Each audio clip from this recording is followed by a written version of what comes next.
สนับสนุนโดยยาแคปซูลขมิ้นชันอุ้ยอันบรรเทาการท้องอืดท้องเฟ้อ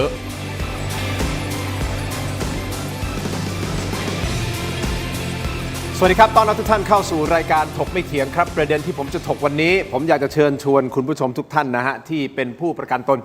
นะกับสำนักงานประกันสังคมเนี่ยนะครับหยิบสลิปเงินเดือนขึ้นมาดูกันหน่อยณตอนนี้เลยเดี๋ยวเราจะมีตัวอย่างขึ้นมานะฮะนี่คือตัวอย่างสลิปเงินเดือนของประชาชนที่ทำงานและได้รับเงินเดือนคุณผู้ชมครับมันจะมีบรรทัดหนึ่งที่เขียนว่าประกันสังคมตรงนี้นะครับและมีตัวเลข875 บาทอันนี้คือเงินที่โดนหักเข้าสู่สำนักงานประกันสังคมทุกเดือนนะฮะ875 บาทครับซึ่งเงินก้อนนี้คุณผู้ชมก็ทราบกันดีผู้ประกันตนก็ทราบกันดีว่ามันคือเงินของเราที่ถูกหักออกไปเข้าไปอยู่ในกองเอาเป็นว่าผมพูดแบบง่ายๆก็คือกองกลางนี่แหละครับเพื่ออะไรฮะเพื่อการบริหารจัดการที่มีคุณภาพและมีประสิทธิภาพเพราะเวลาเราเจ็บไข้ได้ป่วยเราคลอดบุตรเราตกงานว่างงานนะฮะหรือแม้แต่ทั้งเสียชีวิตหรือยามแก่ยามเฒ่าเงินเหล่านี้แหละครับที่จะเป็นที่พึ่งให้กับผู้ประกันตนแต่ตอนนี้คุณผู้ชมครับกองเนี้ยมันมีเงินอยู่ประมาณสัก2.8 ล้านบาทและกำลังถูกตั้งคำถามจากสังคมและสื่ออย่างหนักมากว่าการบริหารจัดการนั้นเป็นไปอย่างมีประสิทธิภาพหรือไม่เพราะว่าอะไรฮะยกตัวอย่างเช่นอันนี้ยกตัวอย่างเช่นนะฮะอาคารหรือตึกสกายไนน์ที่มีการไปซื้อมา 7,000 ล้านบาททั้งที่เขามีการประเมินอยู่ที่ประมาณสัก 3,000-4,000 ล้านบาทไม่เกินนี่แหละครับนี่ฮะคุณผู้ชมรวมถึงเงินที่ไปลงทุนกับ IT และแอปพลิเคชันรวมแล้วนะฮะคุณผู้ชมประมาณ 2,000 ล้านบาทและยังมีอีกที่เป็นเรื่องราวใหญ่โตเลยก็คือสูตร 7,000 ตัว 35 ล้านบาทแล้วก็ยังมีโครงการทำปฏิทินอีกนะฮะซึ่งก็เป็นที่ฮือฮาเหมือนกันนะครับหลายคนก็ตั้งคำถามว่าไอ้ปฏิทินเนี่ยฉันไม่เคยเห็นเลยมันอยู่ไหนวะรวมกันเป็น10 ปีนะครับที่ทำออกมาถ้ารวมมูลค่าแล้วเนี่ยต่อปีก็บางปีก็70 ล้านบางปีก็50 ล้านแต่รวมกันแล้วประมาณสัก500 กว่าล้านบาทนี่คือแค่ตัวอย่างคร่าวๆของการบริหารจัดการเงินกองทุนนี้นะครับคุณผู้ชมไม่ได้บอกว่าดีหรือไม่ดีอย่างไรคุณผู้ชมเป็นผู้ตัดสินแต่ผมจะนำเสนอข้อมูลในฐานะสื่อและตั้งคำถามนอกเหนือจากนี้นะครับการเลือกตัวแทนที่เข้าไปเป็นบอร์ดก่อนหน้านี้นะฮะผู้ประกันตน1 คนสามารถเลือกได้7 ท่านที่จะเป็นตัวแทนของฝ่ายผู้ประกันตนลูกจ้างแต่ตอนนี้มีความพยายามในการเปลี่ยนกติกาครับแต่ก่อน1 เลือก 7แต่กติกาใหม่ที่เขาอยากให้เป็นคือ1 เลือก 1คุณผู้ชมครับซึ่งตัวนี้ถูกมองว่าเอ๊ะทำไมถึงเปลี่ยนกติกานี้ล่ะเพื่อที่จะสลายขั้วอำนาจหรือเปล่ากลัวการตรวจสอบหรือเปล่าอย่างเข้มข้นเอาแหละผมปูพื้นฐานแบบนี้ให้คุณผู้ชมได้เห็นภาพเป็นภาพกว้างก่อนและเดี๋ยวจะลงรายละเอียดไปในทีละเรื่องคุณผู้ชมเพราะอันนี้ไม่ได้แบ่งสีเสื้อไม่ได้ฝักใฝ่การเมืองพรรคใดอะไรพรรคหนึ่งทั้งสิ้นแต่ทำเพื่อประโยชน์ของประชาชนผู้ประกันตนซึ่งถ้าตามรายชื่อมีประมาณสัก20 กว่าล้านคนนะฮะคุณผู้ชมครับและ2 ท่านที่ให้เกียรติรายการก็เป็น2 ท่านที่เขามีปณิธานว่าจะทำเพื่อประชาชนอย่างแท้จริงนะครับท่านแรกครับท่านเป็นผู้สมัครสสบัญชีรายชื่อพรรคประชาชนคุณไอซ์รัชนกศรีนอกครับสวัสดีครับคุณไอซ์ครับสวัสดีค่ะสวัสดีค่ะส่วนอีกท่านหนึ่งครับท่านเป็นกรรมการประกันสังคมสัดส่วนผู้ประกันตนนะครับรองศาสตราจารย์ดร.สัทธรัมธรรมบุษดีหรืออาจารย์จักรครับสวัสดีครับอาจารย์จักรสวัสดีครับขอบคุณทั้ง2 ท่านที่ให้เกียรติรายการถกไม่เถียงผมบอกได้เลยนะฮะคุณผู้ชมเราวางเรื่องของการเมืองไว้ก่อนแต่เราเอาผลประโยชน์ของประชาชนของผู้ประกันตนผมมีโทษนะฮะลูกน้องเนี่ยอยู่ในบริษัทเนี่ยถ้ารวมกันแล้วเนี่ยเป็น100นะฮะเขาก็สะท้อนเหมือนกันว่าเฮ้ยไม่เคยรู้มาก่อนว่าเงินเหล่านี้ของฉันเนี่ยเงินเหล่านี้ของผมทำไมมันถูกไปทำเป็นสูตรถูกไปทำเป็นปฏิทินไปสร้างอาคารโรงอาหารอะไร12 ล้านโอ้ยมีการนั่งเครื่องบินเฟิร์สคลาสโอ้โหใบละ500,000 บาทเอาแหละต้องให้ความเป็นธรรมกับสำนักงานประกันสังคมเช่นเดียวกันนะฮะไม่ได้บอกว่าดีไม่ดีอย่างไรคุณผู้ชมเป็นคนตัดสินแต่ก่อนที่ผมจะลงรายละเอียดในทีละประเด็นเอาประเด็นแรกกันก่อนเลยครับเอาประเด็นแรกเป็นประเด็นที่คุณพิพัฒน์รัชกิจประการท่านเป็นรองนายกรัฐมนตรีและรัฐมนตรีว่าการกระทรวงคมนาคมนะฮะในฐานะที่ท่านเป็นแกนนำดูแลพื้นที่ภาคใต้พรรคภูมิใจไทยท่านพูดไว้ไม่กี่คำแต่มันตีความหมายได้มากมายนะฮะท่านพูดว่าอะไร แล้วเดี๋ยวจะฟังความคิดเห็นนะฮะจากทั้งสองท่านฟังครับ ปัจจุบันนี้ผมคิดว่าการเมืองควรจะเลือกฝ่ายว่าฝ่ายที่รักชาติกับฝ่ายที่ไม่รักชาติ ผมอยากจะประกาศให้คนไทยฟังและชัดเลยนะครับ ว่าพรรคไหนที่รักชาติก็ขอให้พวกเราช่วยกันเลือก ถ้าฝ่ายไหนที่ไม่ได้รักชาติ ท่านก็ไม่จำเป็นต้องไปเลือกเขาหรือฝ่ายไหนที่มีการละเลยเมื่อเกิดสงคราม เราก็ไม่ควรจะไปใส่ใจกับพรรคนั้นๆเพราะถ้าถามผมในคำถามที่แรงผมก็ต้องพูดตามความเป็นจริงจากความรู้สึกเฉพาะส่วนตัวของผมเพราะฉะนั้นถ้าถามผมก็ยืนตรงครับว่าผมรักชาติผมมีความเป็นไทย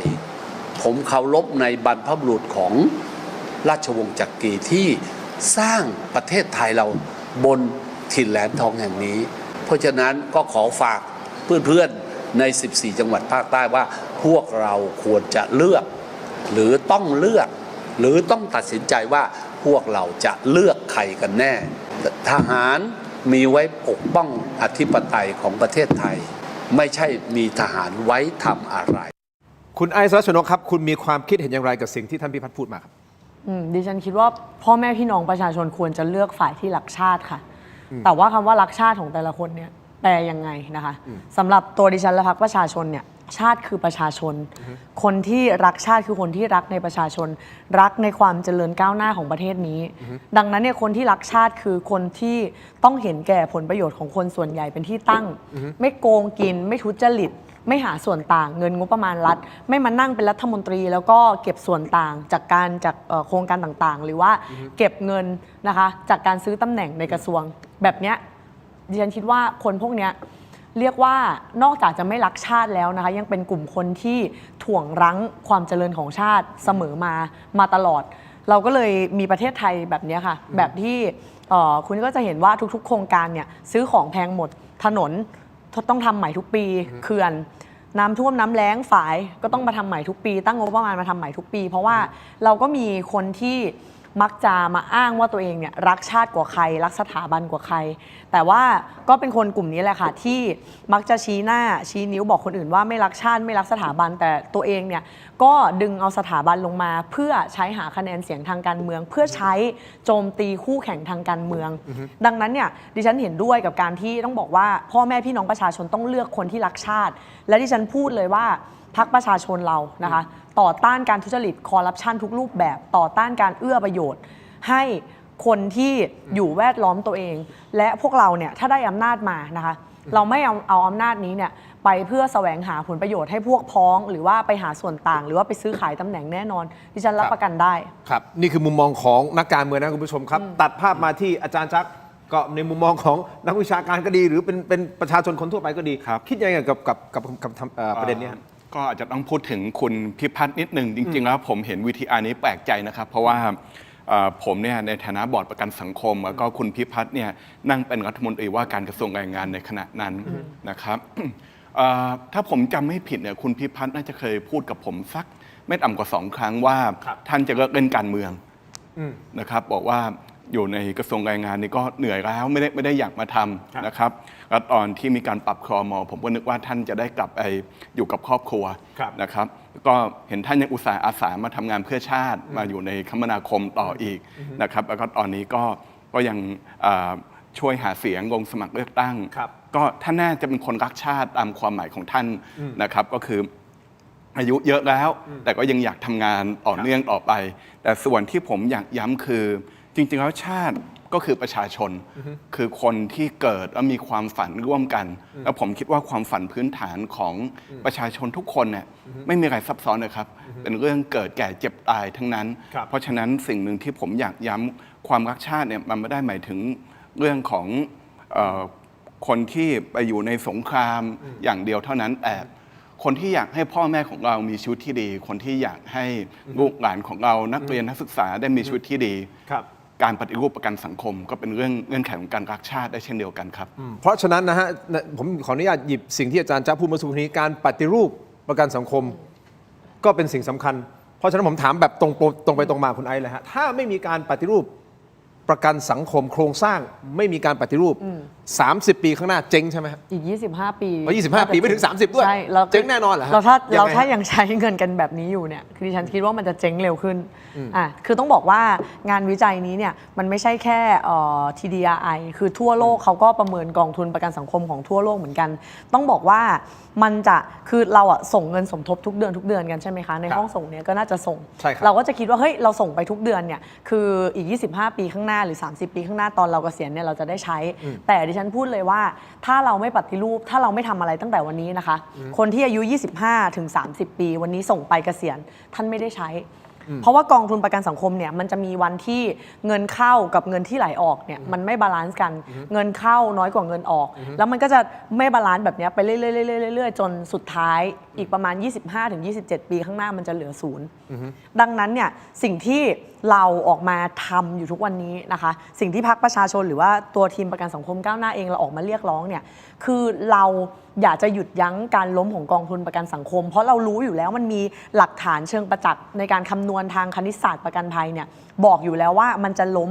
ดังนั้นเนี่ยไม่ใช่ว่าปัญหานี้เนี่ยเราเตะไปให้คนในอีก 25 ปีข้างหน้าแก้ไปแก้วันนั้นน่ะมันไม่ทัน เราจะแก้ปัญหาที่มันใหญ่ขนาดนี้ได้เราต้องเริ่มวันนี้ และสิ่งที่เราออกมาพูดเรื่องการทุจริตคอร์รัปชันหรือเรื่องการลงทุนที่มันผิดพลาดเนี่ยต้องบอกว่ากองทุนประกันสังคมมันเหมือนว่ามันจะเป็นก้อนใหญ่นะคะ 2.8 ล้านบาทเป็นเงินที่เกือบจะเท่างบประมาณแผ่นดินอยู่แล้ว แต่มันมีวันหมดนะคะมันมีวันที่มันจะเข้ากับออกไม่บาลานซ์กันแล้วมันจะหมดแน่ๆดังนั้นที่เรามาพูดเรื่องทุจริตคอร์รัปชันเนี่ยเพราะว่าทุกๆ1 ล้านบาทที่เราประหยัดได้จากโครงการอะไรก็แล้วแต่จากการทำปฏิทินจากการเอาไปลงทุนสุรุ่ยสุร่ายจากการตัดสูตร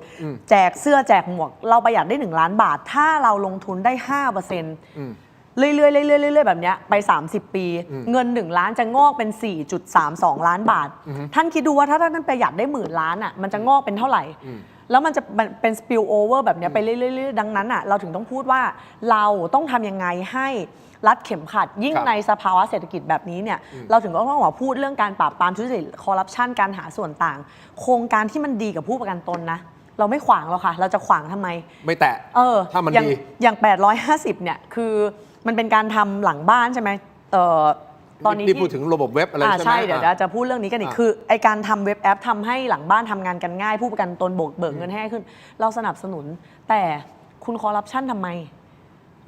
คุณอยากทำเพื่อผู้ประกันตนทำได้เอาไปใช้ในส่วนที่เฉพาะทำเพื่อผู้ประกันตนสิอย่ามาหาส่วนต่างกับอะไรแบบนี้สิอันนี้คือสิ่งที่เรายอมรับไม่ได้ครับอาจารย์จะเสริมไหมฮะว่า25 ปี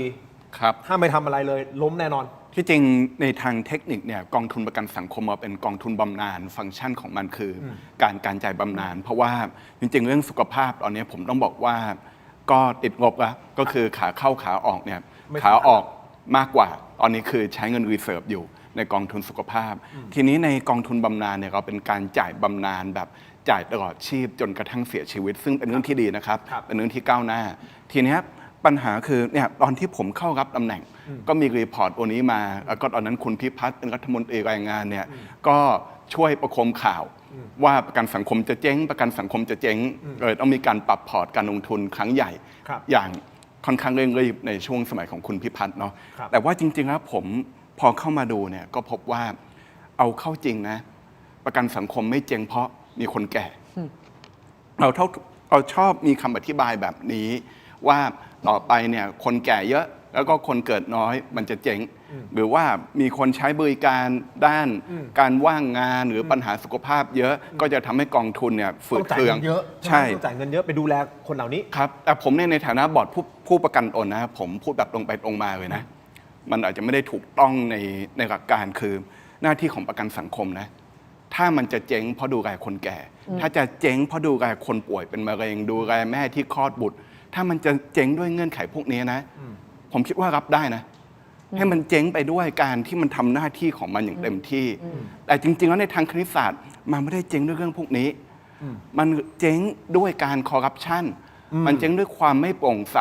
มันเจ๊งด้วยการที่ทำให้เรื่องใดที่มันจะก้าวหน้าทำให้ผู้ประกันตนเชื่อมั่นสิทธิประโยชน์ก้าวหน้าเนี่ยอย่างเรื่องสูตรบำนาญสูตรแคร์เนี่ยซึ่งอันนี้จะทำให้ผู้ประกันตนเชื่อมั่นส่งมาตรา39ต่อเนื่องยาวนานมากขึ้นทำให้คนรู้สึกเป็นธรรมเชื่อมั่นไม่มีใครผลักไม่มีใครดัน แต่ไปทำในเรื่องที่ไม่สมควรทำและใช้งบประมาณมากมายมหาศาลผมเคยพูดหลายครั้งว่าในทางคณิตศาสตร์คุณพูดถึงคำว่า 25 ปี แต่ว่าถ้าคุณไม่มีการปฏิรูปโครงสร้างองค์กร การทุจริตคอร์รัปชันความโปร่งใสในการใช้งบประมาณเนี่ยผมยกตัวอย่างนะครับ อย่างในกรณีสกายไนน์ที่สสเนมสสไอซ์เปิดเผยเมื่อปีก่อนเนี่ย ครับ ส่วนต่าง 4,000 ล้าน ครับ ส่วนต่าง 4,000 ล้าน ปีเดียวกันเนี่ยที่เราเพิ่มเงินเด็กให้เด็ก 1.2 ล้านคนเนี่ยใช้งบประมาณเพียงแค่ 3,000 ล้านบาท เพราะฉะนั้นนี่คือค่าเสียโอกาสที่เกิดขึ้น เวลาที่เราบอกว่าไม่มีเงินในการทำสิทธิประโยชน์อะไรต่างๆ พวกนี้เนี่ยจริง ๆ แล้วเนี่ยเวลาที่คุณคอร์รัปชันเรื่องพวกนี้มันคือขโมยเงินเด็กอะแล้วเวลาที่เราบอกเรื่องสิทธิทำฟัน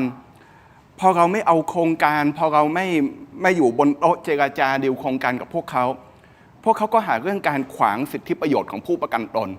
สิทธิในการทำฟันเนี่ยผ่าฟันคุดเนี่ยมันควรจะได้ใช้ตั้งแต่ตุลาคมปีที่แล้วใช้เงินแค่400 ล้านบาทเอง400 ล้านบาทเนี่ยน้อยกว่าปฏิทิน7 ปีอีกแต่ว่าไม่ได้ใช้เตะถ่วงไปจนกระทั่งถึงพฤษภาหน้า โอเค พฤษภาที่จะถึง อันนี้คือปัญหาที่มันเกิดขึ้น เพราะฉะนั้นประกันสังคมไม่ได้เจ๊งเพราะคนแก่คนป่วย แต่เจ๊งเพราะผมขอใช้คำแรงๆนะครับ เพราะปกสิทธิ์ที่อยู่ในระบบประกันสังคมอยู่กับเงินของคนหาเช้ากินค่ำผมนิดนึง30 วินะครับ เชิญฮะ คือว่าพวกผมไม่ได้ไร้เดียงสาขนาดนั้น ผมทราบดีว่าทุกกระทรวงเนี่ยคุณจิ้มไปเนี่ยมีการคอร์รัปชัน ครับ มีส่วนต่าง ครับ กระทรวงคมนาคมของคุณพิพัฒน์เข้าไปเห็นก็คงเห็นแหละว่ามันคงมีการกินส่วนต่างอะไรไม่มากก็น้อย กระทรวงพาณิชย์ก็มีกระทรวงอื่นต่างๆ ทุกกระทรวง ทุกกระทรวงมี แต่ว่าผมขอนิดนึงเวลาที่คุณบอกว่ามีการคอร์รัปชันสัมปทานมันยังเป็นเงินเจ้าสัวซึ่งมันก็แย่แหละมันไม่ควรจะมีด้วยซ้ำ มันก็ไม่ควรจะมีแต่มันเป็นเงินเจ้าสัวเงินคนรวย แต่เวลาที่คุณคอร์รัปชันในประกันสังคมเนี่ยมันคือเงินเด็กจบใหม่ในสตูเนี่ยเงินเดือน 15,000 16,000เนี่ยมันคือคนที่ทำงานเสิร์ฟคนที่อพยพมาทำอยู่ในโรงงาน ได้เงินเดือน 8,000 9,000 โดนหักเวลาที่คุณจะโกงเงินคนพวกนี้ก็คือคนส่วนใหญ่คนแบบผมคนแบบคุณไอซ์นะครับคนแบบคนทั่วไปที่นั่งอยู่ในสตูเนี่ยครับให้มีความละอายใจในส่วนนี้หน่อย เพราะฉะนั้นทั้งสองท่านก็เห็นตรงกันว่าจริงๆถ้ามันจะเจ๊งมันไม่ได้เจ๊งในเรื่องของการดูแลคนแก่ในเรื่องของการรักษามะเร็งหรอกแต่มันจะเจ๊งเพราะความไม่ชอบมาพากลในการทำโครงการต่างๆ ที่มันไม่ได้เป็นประโยชน์กับประชาชนอย่างนั้นถูกต้องไหมผมสรุปอย่างนี้อย่างนี้ที่คุณผู้ชมครับเมื่อวันก่อนอาจารย์ศิโรจน์ คล้ามไพบูลย์มานั่งอยู่ตรงนี้แหละครับแล้วก็มีการวิพากษ์วิจารณ์นะค่อนข้างตรงไปตรงมาเลยนะฮะกับประเด็นของประกันสังคมคุณผู้ชมครับปรากฏว่าเมื่อช่วงเช้าที่ผ่านมานี้เองอาจารย์ศิโรจน์ คล้ามไพบูลย์นักวิชาการอิสระมีการโพสต์สั้นๆนะฮะบอกว่าเช้านี้ผมได้รับโทรศัพท์ข่มขู่ครับเพราะไปให้สัมภาษณ์เรื่องประกันสังคมผู้ขู่เป็นชายไม่บอกชื่อแต่สุดท้ายอาจารย์บอกว่าตอนนี้รู้แล้วนะครับว่านามสกุลชื่อผู้โทรคือใครคุณผู้ชมครับเดี๋ยวผมขออนุญาตพักสักครู่สั้นๆเดี๋ยวมาขยายประเด็นนี้ต่อนะครับและยังมีเรื่องของระบบแอประบบอะไรก็แล้วแต่850 ล้านบาทนะที่จะต้องใช้งานได้ตั้งแต่ต้นปีที่ผ่านมานะฮะแต่ระบบล่มมีปัญหาดีเลย์ออกไปนะฮะจนตอนเนี้ยเริ่มใช้งานได้จริงๆคือวันที่1 กุมภาพันธ์นะครับไม่รู้จะได้จริงหรือเปล่านะเพราะเลื่อนมา3 ครั้งแล้วนะครับทั้ง2ท่านคิดเห็นอย่างไรพักสักครู่ครับถกไม่เถียงครับ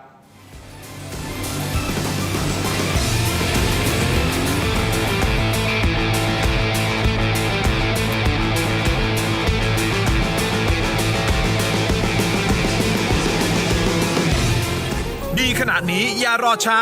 สายเกมสายลงทุนสาย AI สายเทคต้องไม่พลาดลดราคาพิเศษให้ทันที 2,000 บาท BrainTech Tri Screen จอเสริมอัจฉริยะเปลี่ยนโน้ตบุ๊กธรรมดาให้ทำงานพร้อมกันได้ถึง 4 จอดีไซน์พับเก็บง่ายพกพาสะดวกมี 2 รุ่นให้เลือก 17,900 บาทสำหรับรุ่น 14 นิ้วและ 19,900 บาทสำหรับรุ่น 16 นิ้วสั่งซื้อออนไลน์ได้แล้ววันนี้เพียงค้น BrainTech Tri Screen หรือ Advice ทุกสาขาทั่วประเทศ BrainTech Tri Screen where thinking meets technology ดีขนาดนี้อย่ารอช้า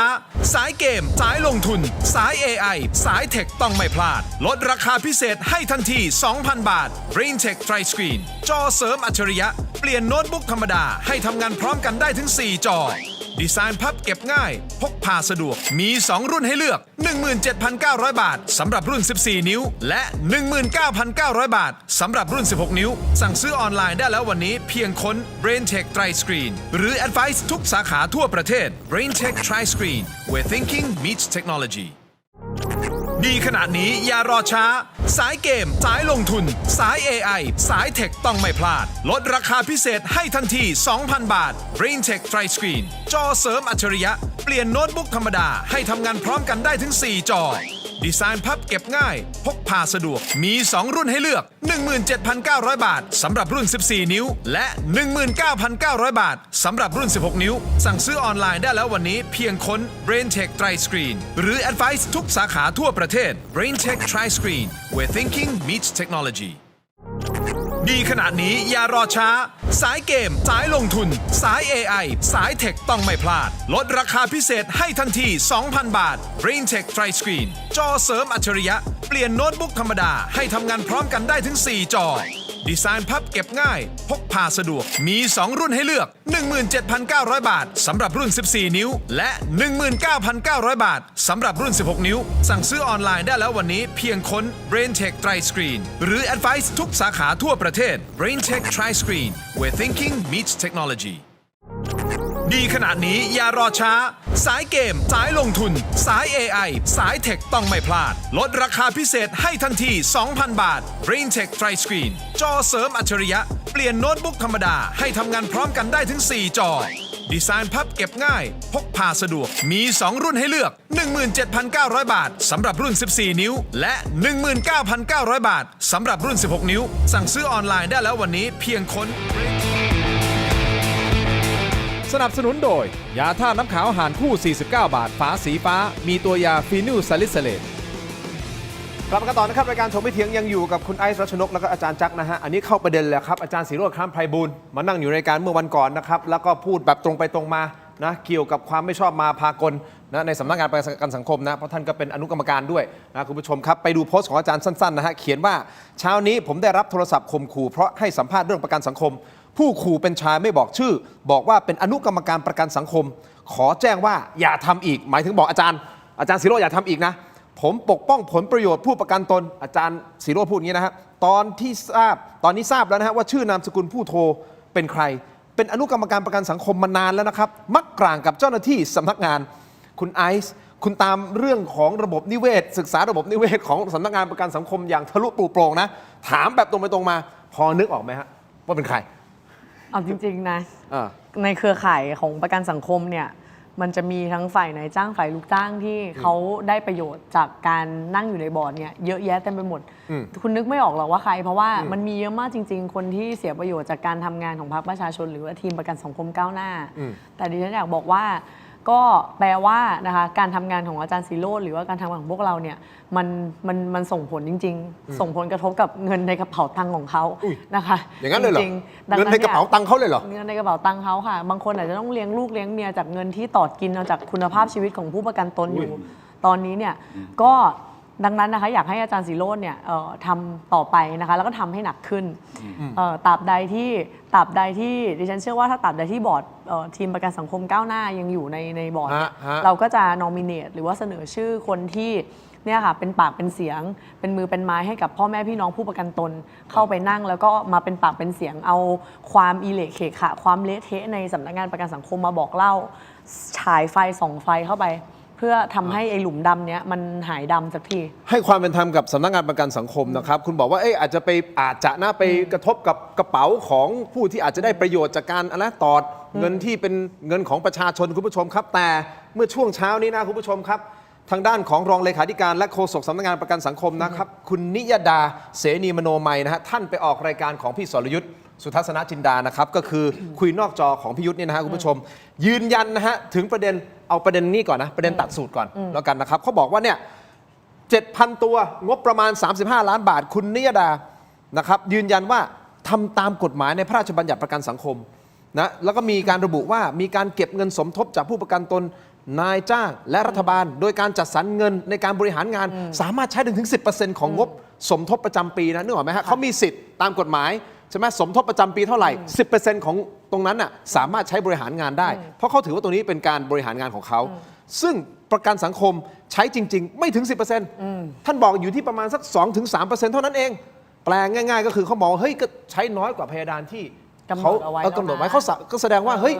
นี่ประหยัดแล้วนะ เขาสามารถใช้ก้อนนี้ได้ใช่หรือไม่ เพราะเป็นการสร้างภาพลักษณ์อันนี้ท่านอธิบายนะ ออกไปประชาชนก็รู้ว่าอ๋อนี่มาจากสำนักงานประกันสังคมพี่พอดีหนูมีคำถามเกี่ยวกับมาตรานี้ก็ชัดเจนขึ้นเป็นภาพลักษณ์ของสำนักงานประกันสังคม ดิฉัน คิด คิด อย่ง ว่าทำป้ายติดเอาก็ได้นะคะ เขียนว่ามาจากสำนักงานประกันสังคมท่านจะเอาใหญ่แค่ไหนอ่ะก็คือไม่ต้องไปถึง 7,000 แน่นอนจะเอาป้ายคล้องคอหรือจะเอาสายหรือจะเอาอะไร เป็นมงกุฎก็ได้นะ ถ้าอยากจะให้มันเด่นชัดขนาดนั้นอะแต่ว่าโอเค ดิฉันก็ไม่อยากจะพูดเรื่องนี้เป็นเรื่องล้อเล่นเนาะแต่คือต้องบอกอย่างนี้ว่า ไม่ว่าคุณจะถามอะไรเขาก็แล้วแต่ทำปฏิทินทำไมทำเสื้อทำไมทำหมวกทำไม ตัดสูตรทำไมลงทุนอย่างนี้ได้ยังไงมีเหตุผลอะไรการ์ดใบเดียวของสำนักงานประกันสังคมก็คือถูกต้องตามระเบียบถูกต้องตามกฎหมายทุกประการอ้าวก็ถูกต้องก็ถูกต้องก็สามารถทำได้ใช่แต่ว่าดิฉันถามคนจ่ายเงินแล้วกันท่านเห็นแล้วท่านรู้สึกยังไงแล้วการอ้างแบบนี้เนี่ยการอ้างแบบนี้ดิฉันถามกลับนะคือมันเป็นการอ้างของคนที่ไม่ต้องรับผิดรับชอบอะไรนะคะต้องบอกอย่างนี้ว่าระบบราชการอ่ะมันทำให้คนกลายเป็นแบบเนี้ยคือแทนที่จริงๆอ่ะถ้าบอกว่าขอโทษบางทีเนี่ยอาจจะลืมนึกไปจริงๆว่าในบางทีการใช้เงินเนี่ยเราอาจจะต้องคิดถึงผู้ประกันตนให้มากกว่านี้คือคุณตอบแบบนี้ก็ได้คือคุณคาดหวังว่าถ้าสมมติเขาพูดแบบนี้ยังพอรับได้ใช่ไหมฮะบอกให้ขอโทษเราไม่ได้นึกไม่ถึงอะไรอย่างนั้นขอโทษกับกรณีนี้คือดิฉันต้องบอกก่อนว่าดิฉันเนี่ยไม่ได้อยากจะต่อว่าสองท่านที่มาออกรายการนะเพราะดิฉันเชื่อว่าใครก็ตามที่มาออกรายการน่ะก็ต้องพูดแบบนี้ดิฉันเลยบอกว่าระบบมันทำให้คนเป็นแบบนี้แทนที่คุณจะออกมายอมรับอย่างในฐานะมนุษย์คนหนึ่งอะว่ามันอาจจะเป็นการใช้งบประมาณที่ไม่มีประสิทธิภาพจริงๆแล้วเราเนี่ยยินดีที่จะกลับไปทบทวนถ้าผู้ประกันตนเห็นว่ามันไม่เหมาะสมเดี๋ยวเราจะเลิกทำจริงๆคุณสามารถพูดแบบนี้ได้นะคะไม่ใช่พูดว่าเงินเนี่ยมันใช้ได้ 10% นะแต่ว่าฉันใช้แค่ 2-3% ดังนั้นเนี่ยเรียกว่าประหยัดแล้วก็ยังมาเรียกว่าไงดีดิฉันจะบอกว่าเป็นการทวงบุญคุณหรือว่าอะไรดีที่เขาบอกว่าใช้แค่นี้ใช้อย่างระมัดระวังแล้วกันใช้ไม่ถึง 10% นะใช้ประมาณ 2-3% ผมช่วยนะดิฉันต้องเท้าความอย่างนี้ว่ากฎหมายเนี่ยมันเกิดขึ้นเมื่อ30 กว่าปีที่แล้วเนาะเมื่อก่อนเนี่ยคนส่งเนี่ยมันมีน้อยนะคะกองมันก็เล็กเขาก็เลยบอกว่าให้ใช้ดึงเงินออกมาใช้ได้ 10% คือ 10% เนี่ยเมื่อก่อนอ่ะมันก็ไม่เยอะนะคะเพราะว่ากองมันน้อยแต่พอเวลาผ่านไปแล้วกฎหมายมันไม่ได้ถูกแก้เนี่ยกองมันใหญ่ขึ้นทุกวันนี้เนี่ย 10% มัน 20,000 ล้านอ่ะต่อปีนะ20,000 ล้านต่อปีนะเกือบ 20,000 ล้านคือแล้วแต่ว่าแต่ละปีเนี่ยคนสมทบเท่าไหร่แล้วท่านบอกว่าใช้ไม่ถึงคือมันเป็นการพูดความจริงแค่ครึ่งเดียวท่านไม่ได้บอกว่า 10% เนี้ยมันเป็นกฎหมายที่ล้าสมัยไปแล้วดังนั้นอ่ะมันต้องมาดูว่าสมเหตุสมผลไหมกับเงินที่ใช้และที่ฉันจะพูดนะว่าท่านใช้เท่าไหร่อ่ะมันไม่ได้มีความหมายเท่ากับว่าท่านใช้ไปอย่างไรมีประสิทธิภาพหรือเปล่าถ้าท่านใช้เต็ม 10% แต่มันเป็นการแบบพัฒนาทุกสิ่งทุกอย่างเพื่อให้ผู้ประกันตนเนี่ยใช้งานได้สะดวกเพิ่มมากขึ้นหรือการเอาไปพัฒนาอะไรทำให้ผู้ประกันตนเนี่ยสามารถได้รับบริการที่มันดีขึ้นไม่มีใครว่าท่านหรอกค่ะแต่ดิฉันถามว่าปฏิทินเสื้อหมวกสูทผู้ประกันตนได้ประโยชน์อะไรจากตรงนี้ถ้าให้พูดกันตรงๆนะเอามาวางกันบนโต๊ะนะไม่ต้องพูดถึงเรื่องระเบียบไม่ต้องพูดถึงเรื่องกฎหมายนะว่าถูกหรือไม่ถูกอ่ะเอาสามัญสำนึกของคนที่เป็นบุคคลคนหนึ่งอ่ะว่ามันจำเป็นจะต้องทำไหมอันนี้ดิฉันว่าตอบกันตรงนี้ดีกว่าดังนั้นอ่ะดิฉันคิดว่าการตอบของเขาเนี่ยมันสะท้อนความคิดของคนที่ทำงานอยู่ในสำนักงานประกันสังคมโดยเฉพาะอย่างยิ่งนะดิฉันเข้าใจพ่อแม่พี่น้องข้าราชการตัวเล็กตัวน้อยแล้วก็เจ้าหน้าที่ที่แบบเป็นแบบระดับรากฐานน่ะดิฉันเข้าใจว่าท่านไม่เกี่ยวอะไรกับเรื่องนี้แต่มันสะท้อนยอดหอคอยยอดพีระมิดที่เป็นระดับรัฐมนตรีกับเรียกว่าข้าราชการระดับสูงคือเขาเนี่ยกำลังพุ่งเป้าบอกว่าจริงๆคือหัวถูกต้องคือเขาเนี่ยกำลังพูดว่าเงินเนี้ยฉันจะใช้ยังไงก็ได้เพราะรัฐสมทบด้วยแต่mindset แบบนี้นะคะที่ฉันจะบอกเลยตรรกะวิบัติเงินเนี้ยไม่ใช่เงินท่านรัฐสมทบมาไม่ใช่เงินของรัฐนายจ้างสมทบมาไม่ใช่เงินของนายจ้างมันเป็นเงินของผู้ประกันตนคือกองทุนนี้เนี่ยเกิดขึ้นมาเพื่อเป็นหลังพิงสุดท้ายให้ผู้ประกันตนไม่ใช่หลังพิงสุดท้ายของรัฐหรือนายจ้างท่านตั้งสติก่อนนะคะเงินทุกบาททุกสตางค์ที่สมทบมาเนี่ยมันเป็นเงินที่เรียกว่ามันเป็นวิธีคิดที่ว่า ผู้ประกันตนหรือคนที่ใช้แรงงานทำงานไป10 ปี20 ปี30 ปีเนี่ยเพื่อสร้างประเทศนี้เพื่อสร้างระบบเศรษฐกิจของประเทศนี้รัฐควรจะจ่ายเพื่อบั้นปลายของเขานายจ้างควรจะจ่ายมากขึ้นเพื่อบั้นปลายของเขาแล้วเอาเงินเนี่ยมารวมกันบังคับ เพื่อให้มันมีเงินเนี่ยมารวมกันแล้วก็จะได้เป็นหลังพิง ครับ ในวาระสุดท้ายของเขาเพราะว่าคือพูดจริงๆว่าบางทีผู้ใช้แรงงานเนี่ยเขาไม่ได้วางแผนชีวิตของเขานานขนาดนั้น ดังนั้นเนี่ยรัฐก็เลยมาบังคับว่าเดี๋ยวฉันวางแผนให้ดังนั้นเนี่ยตั้งสติดีๆนะคะท่านเนี่ยมาบอกว่าใช้ได้เพราะรัฐสมทบอันนี้เนี่ยดิฉันคิดว่าตอบแบบนี้เดี๋ยวจะโดนด่าอย่าตอบแบบนี้เลยนะคะ โอเค แล้วก็ตั้งสติมันเป็นเงินของผู้ประกันตน ครับผม ทุกบาท อาจารย์จ๊ะครับ ครับ แสดงความคิดเห็นในประเด็นนี้เช่นเดียวกัน ก็คือเขากำลังจะบอกว่าทำได้และไม่ผิดด้วย จริงๆ อันนี้พูดในทางส่วนตัวนะจริงๆ แล้วทั้งสองท่านเนี่ยผมก็รู้จักเห็นในประกันสังคม ฮะ นะครับคุณนิยดาอันนี้ผมชื่อได้คุณนิยดาดรนครินทร์ที่มาในรายการของคุณสรยุทธเมื่อเช้าเนี่ยจริงๆ เป็นคนมีความสามารถนะแต่ทุกครั้งเวลาที่ออกสื่อเนี่ยผมงงมากเลย ทำไม คือ คนละคน คำพูดที่ออกมาเนี่ยผม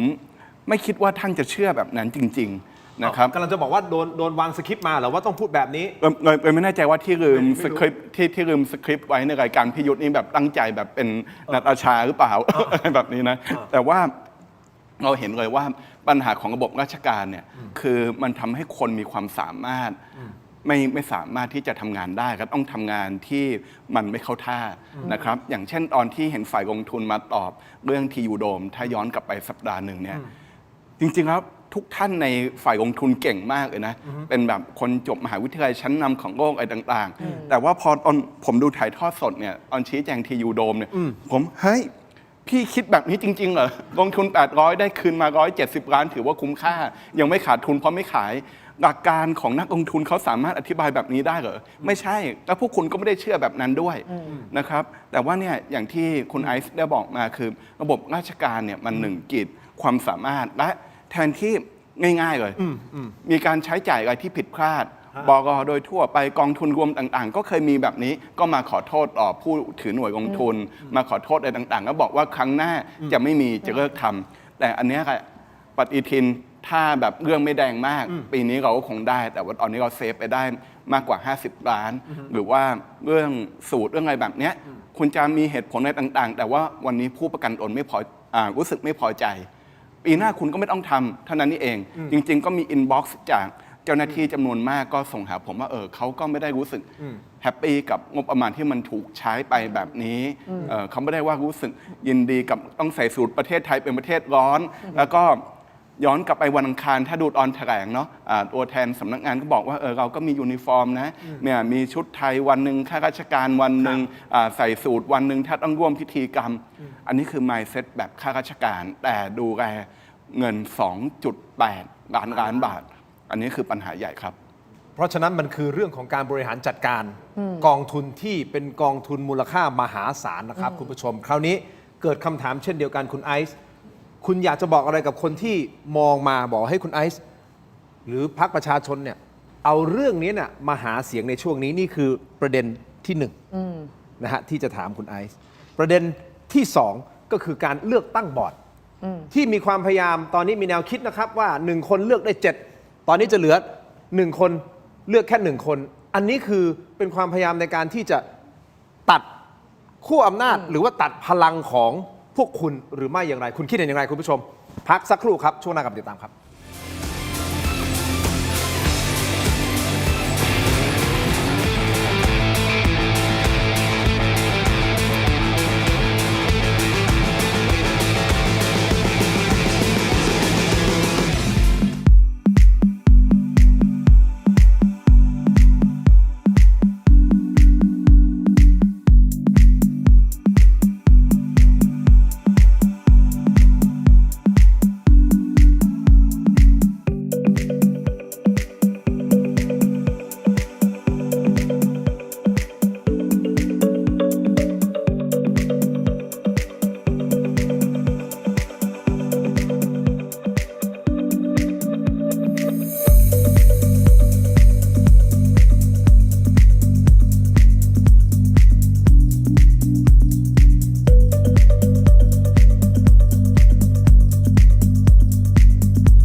สนับสนุนโดย Lift Up Your Life สร้างสรรค์ความสุขให้ชีวิต Seagull Electric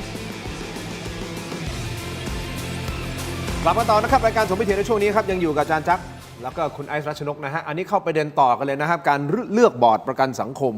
ใช่ไหมทั้งหมดมี 21 คนในบอร์ดนี้ถูกต้องไหมครับซึ่ง 7 คนเนี่ยมาจากฝั่งของผู้ประกันตน ใช่ครับ ถูกต้องไหมครับก่อนหน้านี้การเลือกตั้งมันก็คือผู้ประกันตน1 คนสามารถเลือกได้ 7 คนนึกออกไหมก็เลือกที่มา 7 คน แต่ตอนนี้มีแนวคิดว่าจะเปลี่ยนกติกาแบบนั้นเพราะว่าการอธิบายก็คือว่า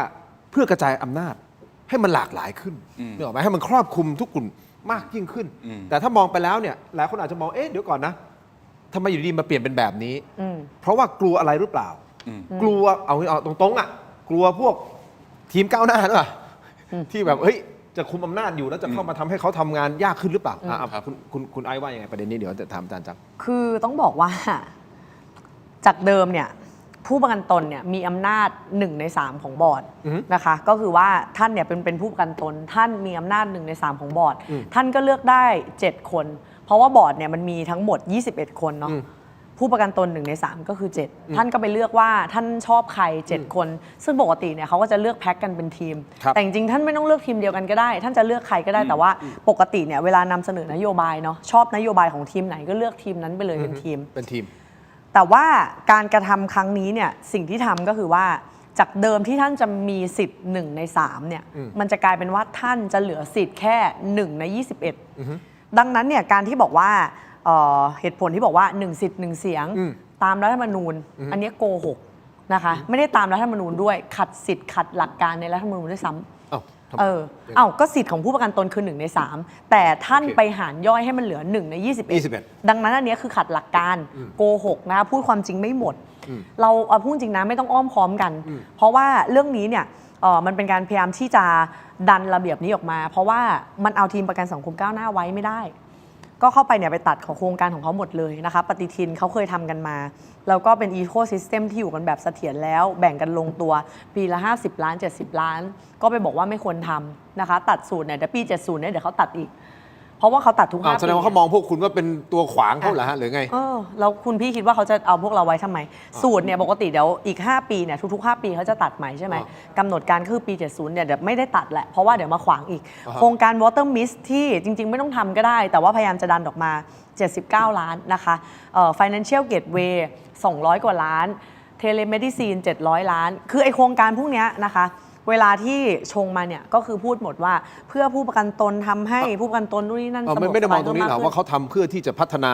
ให้มันดีขึ้นสำหรับผู้ประกันตนประเด็นก็คือว่าแบบแฟร์มันใช่หน้าที่ของสำนักงานประกันสังคมไหมคือถ้าคุณจะทำเพื่อผู้ประกันตนจริงๆนะคุณไปโฟกัสเรื่องสิทธิ์รักษาฟันสิไปโฟกัสเรื่องสิทธิ์รักษาพยาบาลทำยังไงให้เวลาเขาเบิกเงินเนี่ยเบิกได้เร็วขึ้นไม่ใช่มาทำอะไรที่มันไม่ใช่หน้าที่ของสำนักงานประกันสังคมยกตัวอย่างเช่นทำ Financial Gateway เนี่ยทำไมนะคะเป็นเรื่องที่เกี่ยวกับการเงินหรือว่าเทเลเมดเนี่ยมันควรจะเป็นเรื่องของสาธารณสุขไหมคือท่านเนี่ยเอาโครงการที่อ้างผู้ประกันตนแล้วก็บอกว่าขอเงินหน่อยอยากจะไปทำแต่แท้จริงแล้วเนี่ยมันมีคนรอส่วนต่างของโครงการเหล่านี้อยู่แล้วมันก็เลือกไว้แล้วว่าจะให้ใครทำแล้วจะทอนอะไรยังไงใครเท่าไหร่ทีมประกันสังคมก้าวหน้าพอเข้ามาเนี่ยไปแหกเขาหมดเลยเอาไฟเข้าไปส่องในอีโคซิสเต็มที่เขาอยู่กันมาแบบเป็นหลุมมืดดำคือพูดจริงๆนะเรื่องเนี้ยเราไม่ต้องมาพูดกันแบบกระมิดกระเมียนโอ้ยเป็นการตั้งข้อสังเกตคือเห็นชัดๆว่ามันทุจริตคอร์รัปชันเห็นชัดๆว่ามันไม่โปร่งใสเราพูดกันอย่างตรงไปตรงมาเลยดิฉันคิดว่าตรงไปตรงมาดีที่สุดผู้ประกันตนจะได้รู้ว่าเกิดอะไรขึ้นบ้างอันเนี้ยหมวกทำนะคะปีละ 20,000 ใบผู้ประกันตนเคยได้ไหม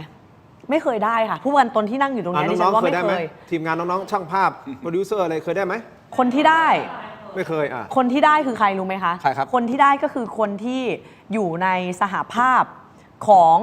เรียกว่าบอร์ดลูกจ้างเดิมที่มาจากยุคแต่งตั้งเดี๋ยวนิดนึงอันนี้ในแบบคือคุณชลิตทีมเราเนาะเขาคอสเพย์เดี๋ยวจะเขาจะผิดไม่ได้เป็นคนได้หมวกเขาไม่ได้หมวกใช่ไหมครับอันนี้เขาคอสเพย์ไปตามหามาครับโอเคคือดิฉันจะพูดว่าอย่างหมวกกับเสื้อเนี่ยพูดตรงๆนะคนที่เคยเป็นบอร์ดลูกจ้างเดิมเนี่ยตอนแต่งตั้งเนี่ยได้เป็นใช่ไหมคะแล้วก็วิธีการเรียกว่าอะไรจะหาของแจกคนที่อยู่ในเครือข่ายของตัวเองยังไงมาควักเงินประกันสังคมไปแจกและอ้างว่าแจกผู้ประกันตนซึ่งถามว่าคนเหล่านี้เป็นผู้ประกันตนจริงไหมจริงค่ะแต่จุดประสงค์ที่ท่านทำมันเพื่อเมนเทนอำนาจเมนเทนความ เรียกว่าอะไรคะแนนเสียงของตัวเองอ่ะไม่ได้ทำเพื่อประโยชน์สูงสุดของผู้ประกันตนทุกคน เพราะฉะนั้นการที่เขาจะเปลี่ยนกติกา1 คนเลือก 7 เป็น1 คนเลือก 1เพราะว่าเขา เพราะต้องการที่จะสกัดทีมประกันสังคมก้าวหน้าเพราะ ชั มั ด น เจน มี อ โอย่าง กาสนี้เลยใช่ไหมคุณ มัน จะฟันธงชัดเจนอย่างนี้เลย ฟันธงค่ะ อาจารย์จักเสริมครับประเด็นนี้ ก็ไม่มีอะไรต้องพูดคือชัดเจนขนาดนั้น ไม่ใช่แค่ประกันสังคมก้าวหน้านะครับ คือด้านแรกคือมีการลิสต์วิธีการว่าทีมประกันสังคมก้าวหน้าชนะเพราะอะไรนะครับเขียนไว้เลยในการประชุมของอนุกรรมการเช่นเป็นกลุ่มคนที่มีความนิยมในระดับประเทศอันนี้ส่วนหนึ่งเป็นคนธรรมดาซึ่งโดยปกติแล้วคนที่เข้ามาเป็นบอร์ดประกันสังคมเนี่ยคือคนที่เวียนว่ายอยู่ในกระทรวงแรงงานเขาก็ไปกำหนดคุณสมบัติว่าต้องเป็นคนที่มีประสบการณ์การทำงานอะไรต่างๆในกระทรวงแรงงานมากำหนดแบบนี้แล้วก็เป็นคนที่มีจุดยืนทางการเมืองที่มีความชัดเจนผมบอกนะผมมีจุดยืนทางการเมืองชัดเจนผมไม่เอารัฐประหารผมไม่เอาการคอร์รัปชันผมไม่เอาสิ่งที่มันกดขี่ข่มเหงผู้ประกันตนผมมีจุดยืนแบบนี้ชัดเจนนะผมสื่อสารชัดไม่ใช่แค่ประกันสังคมก้าวหน้าครับระเบียบตัวนี้ต้องการป้องกันสัทธารามและทีมสมาชิกคนสำคัญหลายคนของทีมประกันสังคมก้าวหน้าให้ออกจากเงื่อนไขตัวนี้โดยมีคุณสมบัติเช่นเป็นผู้ที่มีจริยธรรมเป็นที่ประจักษ์มีคนส่งรายงานอนุกรรมการบอกว่าจริยธรรมวัดยังไงประธานอนุกรรมการที่ร่างระเบียบล้มการเลือกตั้งแบบเดิมเนี่ยบอกว่าจริยธรรมเนี่ยต้องดูว่าใครเคยมีปัญหากับนายจ้างก็มีการไปฟ้องกันที่ศน.แม้จะยกฟ้องก็ถือว่าเสื่อมเสียถือว่าขาดจริยธรรมตัวนี้ก็จะเห็นได้ว่ามันให้อำนาจสำนักงานในการมานิยามคุณสมบัติยังไม่นับรวมปัญหาอย่างที่คุณไอซ์บอกมาว่าการสลายการเป็นทีมถ้าสลายการเป็นทีมเมื่อไหร่เข้ามามันก็คือเป็นระบบล็อบบี้ยิสนะครับเข้ามาแต่ละคนเป็นล็อบบี้ฉันให้เธอโครงการนี้แล้วเธอก็เงียบโครงการนี้นี่คือสิ่งที่เกิดขึ้นมาโดยตลอดนะครับจริงๆเรื่องคณิตศาสตร์เนี่ยหลายคนไม่ทราบแต่คุณไอซ์จบวิทยาศาสตร์เอกสแตทนะครับเพราะฉะนั้นแม่นยำมากพอคุณไอซ์รู้ข้อมูลนี้เห็นชัดเจนเลยว่าถ้าคุณมีอินพุตแบบนี้ส่วนที่ออกมาเนี่ยเอาคำมันจะออกมาเป็นยังไงครับผมคุณผู้ชมครับพอดีเดี๋ยวต้องไปต่อออนไลน์คุณผู้ชมสแกน QR โค้ดหน้าจอตรงนี้นะฮะแต่มีคนพิมพ์เข้ามาเยอะกำไรอะไรกำไรเนี่ยฮะคุณป้า อันนี้เดี๋ยวที่มาที่ไปเดี๋ยวไปเล่ากันต่อในออนไลน์นะครับนั่นคือ1ประเด็นนะครับยังมีอีกประเด็นหนึ่งคุณผู้ชมครับผมขออนุญาตนะฮะอ้างอิงจากแหล่งข่าวในประกันสังคมคนที่ออกมาพูดประเด็นนี้คืออดีตผู้ประกาศข่าวชื่อว่าคุณวุฒินันท์นาหิมบอกว่าแฉเบื้องหลังบอร์ดสปสฝั่งลูกจ้างว่ารับรู้ปัญหาระบบแอป850 ล้านมาโดยตลอดทั้งที่เป็นโครงการช่วงเปลี่ยนผ่านจากบอร์ดเดิมแต่กลับเสนอตัดงบไม่ให้ใช้ระบบเก่าควบคู่มิหนำซ้ำยังชงชื่อผู้นำจิตวิญญาณด้อมส้มนั่งตำแหน่งสำคัญพร้อมทิ้งท้ายด้วยนะครับคุณวุฒินันท์ทิ้งท้ายบอกว่าตั้งคำถามว่าแสบไหมเดี๋ยววันศุกร์นี้มีภาคต่อและการปั่นกระแสประกันสังคมออกจากระบบราชการเข้าทางใครนี่คือสิ่งที่อดีตผู้ประกาศข่าวคนนี้พูดเอาไว้เพราะฉะนั้นตามกันในออนไลน์และยังมีประเด็นสำคัญเปิดใจคุยกันเลยนะฮะคุณไอซ์มีคนมองคุณจับเรื่องเนี้ยพรรคประชาชนจับเรื่องประกันสังคม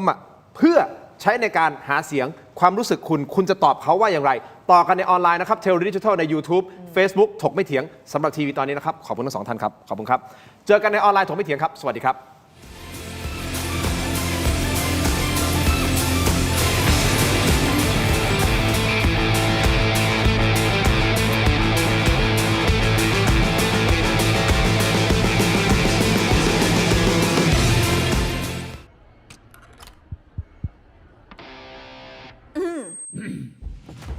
ไมบาซิน OTC รสส้มและรสมะนาวยาอมบรรเทาอาการเจ็บคอช่วยระงับเชื้อในปากและลำคอจากเกรเตอร์ฟาร์มาโปรดอ่านคำเตือนในฉลากก่อนใช้ยา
ต่อนะครับคุณผู้ชมในช่วงของออนไลน์ของถกไม่เถียงนะครับคุณผู้ชมครับยังอยู่กับ2ท่านนะครับผู้สมัครสสบัญชีรายชื่อพรรคประชาชนนะครับคุณไอซ์รัชนกศรีนอกนะฮะรวมถึงอาจารย์จักรก็คือรองศาสตราจารย์ดร.สัทธรัมนะธรรมบุษดีนะครับกรรมการประกันสังคมสัดส่วนของผู้ประกันตนคุณผู้ชมครับแน่นอนหัวข้อที่เราพูดกันอยู่วันนี้ผมอยากให้ทุกท่านวางเรื่องของพรรคการเมืองออกวางเรื่องของการเมืองออกวางไว้นะฮะสีเสื้อต่างๆทิ้งไปเอาในฐานะประชาชนคนไทยและรับฟังเรื่องราวที่ทั้งสองท่านพูดทั้งหมดและพิจารณาเอาเองว่าทั้งสองท่านพูดมีเหตุมีผลอย่างไรแน่นอนผมทำหน้าที่ผมก็ต้องให้ความเป็นธรรมกับฝั่งของสำนักงานประกันสังคมด้วยซึ่งถ้ามีโอกาสถ้ารับนัดก็อยากจะฟัง ควรจะมานั่ง อยากจะฟังทางด้านของสำนักงานประกันสังคมเช่นเดียวกันนะฮะหรือแม้แต่รัฐมนตรีว่าการกระทรวงแรงงานเช่นเดียวกันนะฮะเพื่อที่จะได้เปิดโอกาสให้เปิดพื้นที่ให้อธิบายได้เข้าใจนะครับคุณผู้ชมครับแต่แน่นอนหลายคนที่อาจจะมองว่าเรื่องนี้มันเป็นเรื่องการเมืองพรรคประชาชนคุณไอซ์เอาเรื่องนี้มาหาเสียงในจังหวะนี้พอดีใช่หรือไม่อย่างไรนี่คือหนึ่งในประเด็นที่ผมจะถามคุณนะเดี๋ยวผมจะถามแน่นอนแต่ผมอยากจะให้คุณขยายความเพิ่มเติมนิดหนึ่งคุณตามเรื่องไอ้ตึกสกายไนน์ผมอยากรู้เหลือเกินอ่ะมันมีความคืบหน้าเป็นยังไงมาถึงตอนนี้แล้วมันเรื่องราวมันเป็นยังไงคือเปิดออกมาแล้วยังไงต่อก็จบอยู่แค่นั้นเหรอหรือยังไงสกายไนน์เนี่ย ตอนที่เปิดเรื่องตึกสกายไนน์ออกมาเนี่ยว่ามูลค่าจริงๆมันอยู่ที่ประมาณ 3,000 ล้าน แล้วก็มีประกันประเมินสูงไปถึง 7,000 แล้วประกันสังคมเนี่ยก็ไปลงทุน 7,000 ล้านก็พูดง่ายๆว่ามีส่วนต่าง 4,000 ตอนนั้นเนี่ยดิฉันก็ถูกคุณสุชาติชมกลิ่นฟ้องนะคะแล้วก็สหัสวัสดิ์เพื่อนของดิฉันเนี่ยที่ตอนนี้ลงเป็นสสอยู่ชลบุรีก็โดนฟ้องด้วยคนละ 50 ล้านบาทพอเขาบอกว่าเราไปพาดพิงหมิ่นประมาทนู่นนี่นั่นนะคะจากนั้นเนี่ยเราก็โดนถล่มว่าไม่มีความรู้เรื่องการลงทุนไม่มีความรู้เรื่องนู่นนี่นั่นมาพูดเรื่องตึกสกายไนน์ได้ไงพอเราโดนถล่มเสร็จปุ๊บเนี่ยผู้เชี่ยวชาญทางด้านการเงินทั่วประเทศก็เลยเอาความรู้ที่มีเนี่ยออกมาวิเคราะห์ว่าสุดท้ายแล้วมันควรจะเป็นเท่าไหร่ปรากฏว่าทุกคนเห็นตรงกันหมดว่ามันลงทุนเกินจริงไม่เป็นไรอันนี้คือความเห็นนะคะแต่หลังจากนั้นเนี่ยอนุทินชาญวีรกุลในตอนนั้นเนี่ยยังไม่เป็นนายกเป็นแค่รองนายกได้ตั้งกรรมการสอบ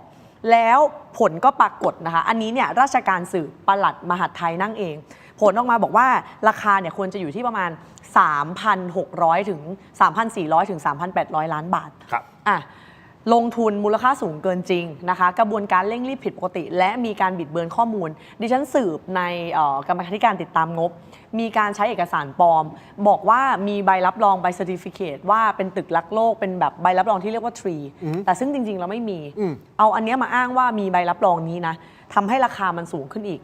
ดังนั้นเนี่ยแปลว่าข้อมูลทุกอย่างที่คุณใช้ในการพิจารณาเนี่ยมันไม่ตรงไปตรงมามันบิดเบือนแล้วการประเมินเนี่ยพูดเลยว่ามันเป็นการประเมินแบบที่เหมือนกับจ้างคนกันเองให้ราคาเนี้ยดังนั้นช่วยประเมินให้มันสูงหน่อยดังนั้นเนี่ยดิฉันตั้งคำถามกับทุกกระบวนการเลย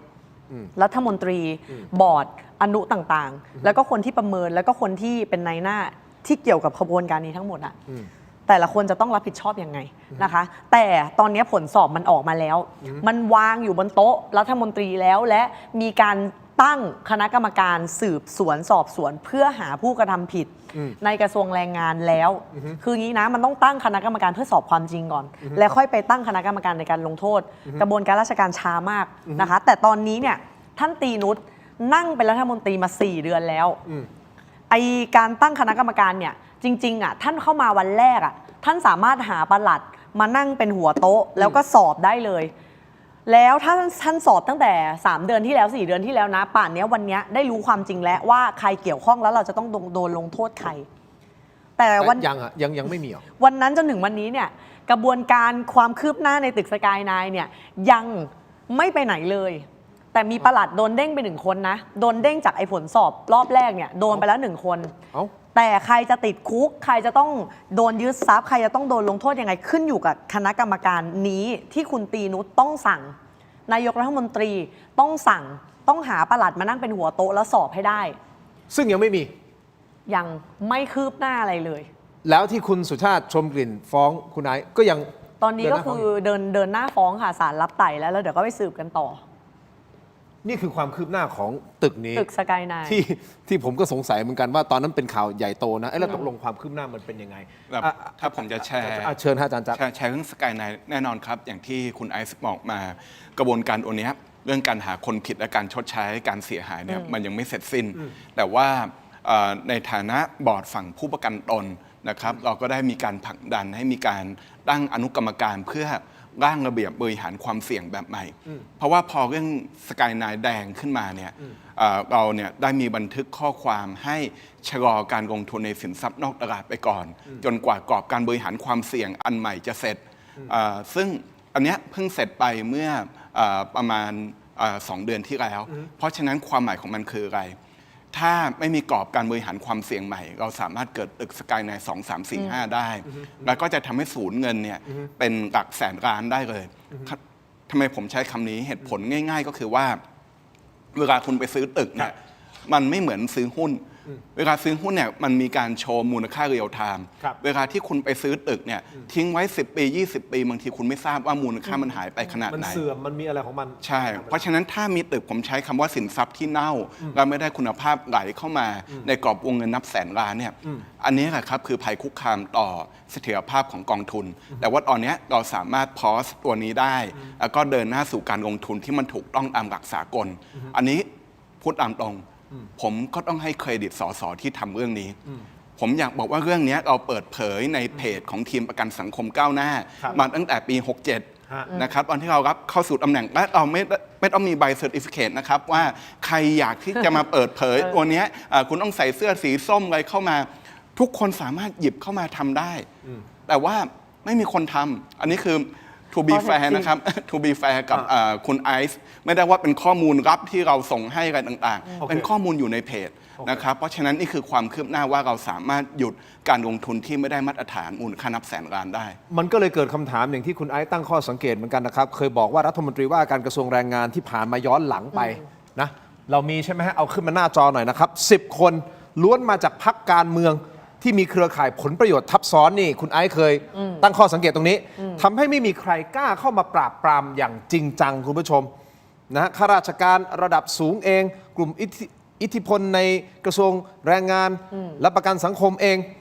ก็เลยทำให้ประกันสังคมคล้ายๆเป็นเมืองลับแลที่ไม่สามารถตรวจสอบได้คุณไอซ์นี่คือรายชื่อย้อนหลังกลับไป10 ท่าน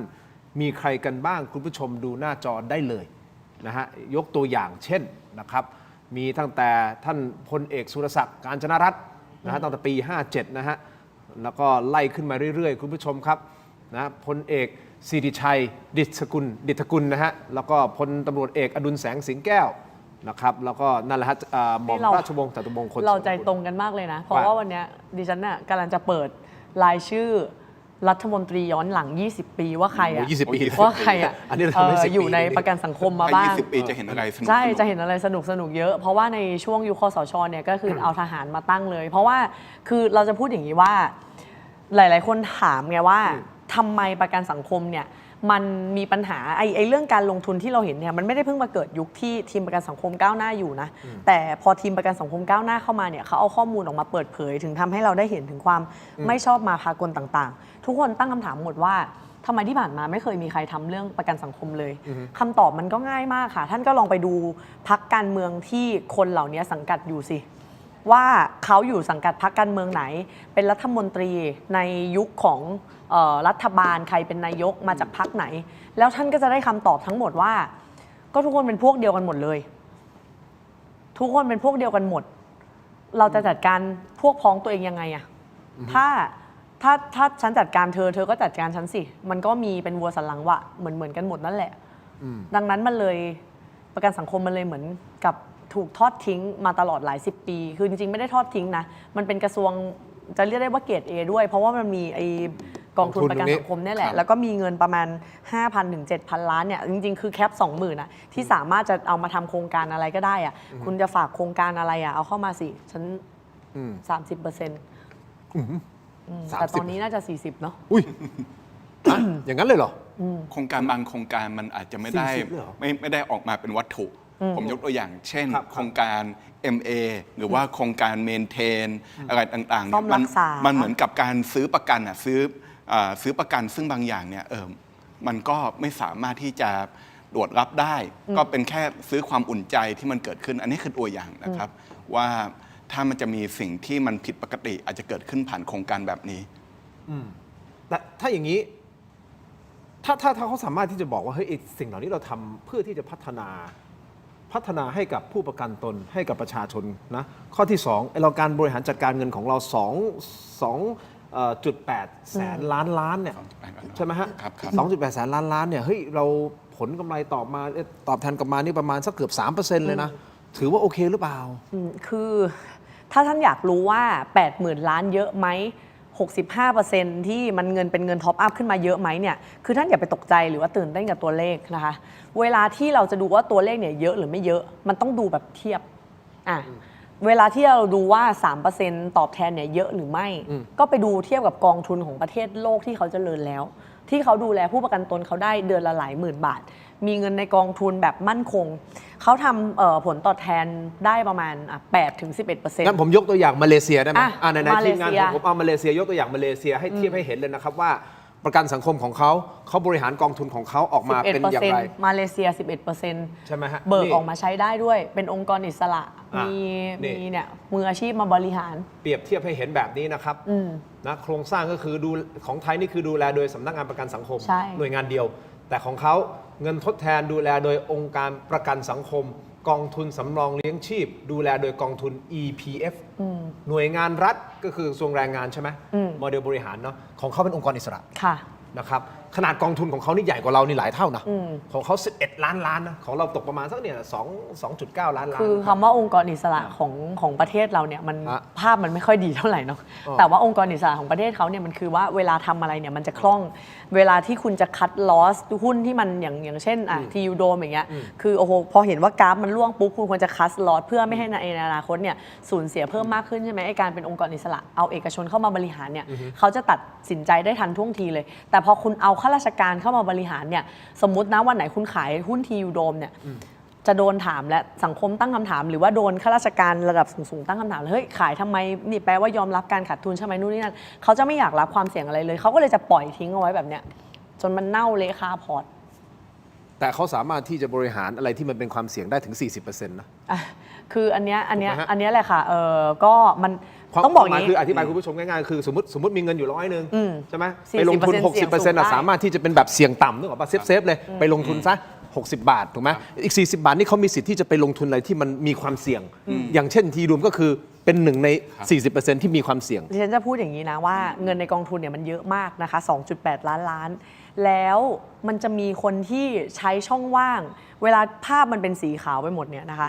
บางคนบอกว่ามีจุดดำจุดหนึ่งเนี่ยไม่เป็นไร คนคงไม่เห็นหรอก มีจุดสีเทาจุดหนึ่งจุดเล็กๆ ไม่เห็นหรอก เอาทียูโดมเนี่ยไปซุก เอาหุ้น EA ไปซุก เอาหุ้นสตาร์กไปซุก เอาตึกสกายไนน์ไปซุก มันคงไม่มีใครเห็นหรอก เพราะที่ผ่านมามันไม่ได้มีใครมาตรวจสอบ จริงจังขนาดแบบทีมประกันสังคมก้าวหน้านี่ มันก็เอาไปซุกแล้วก็บอกว่าก็ไม่เป็นไร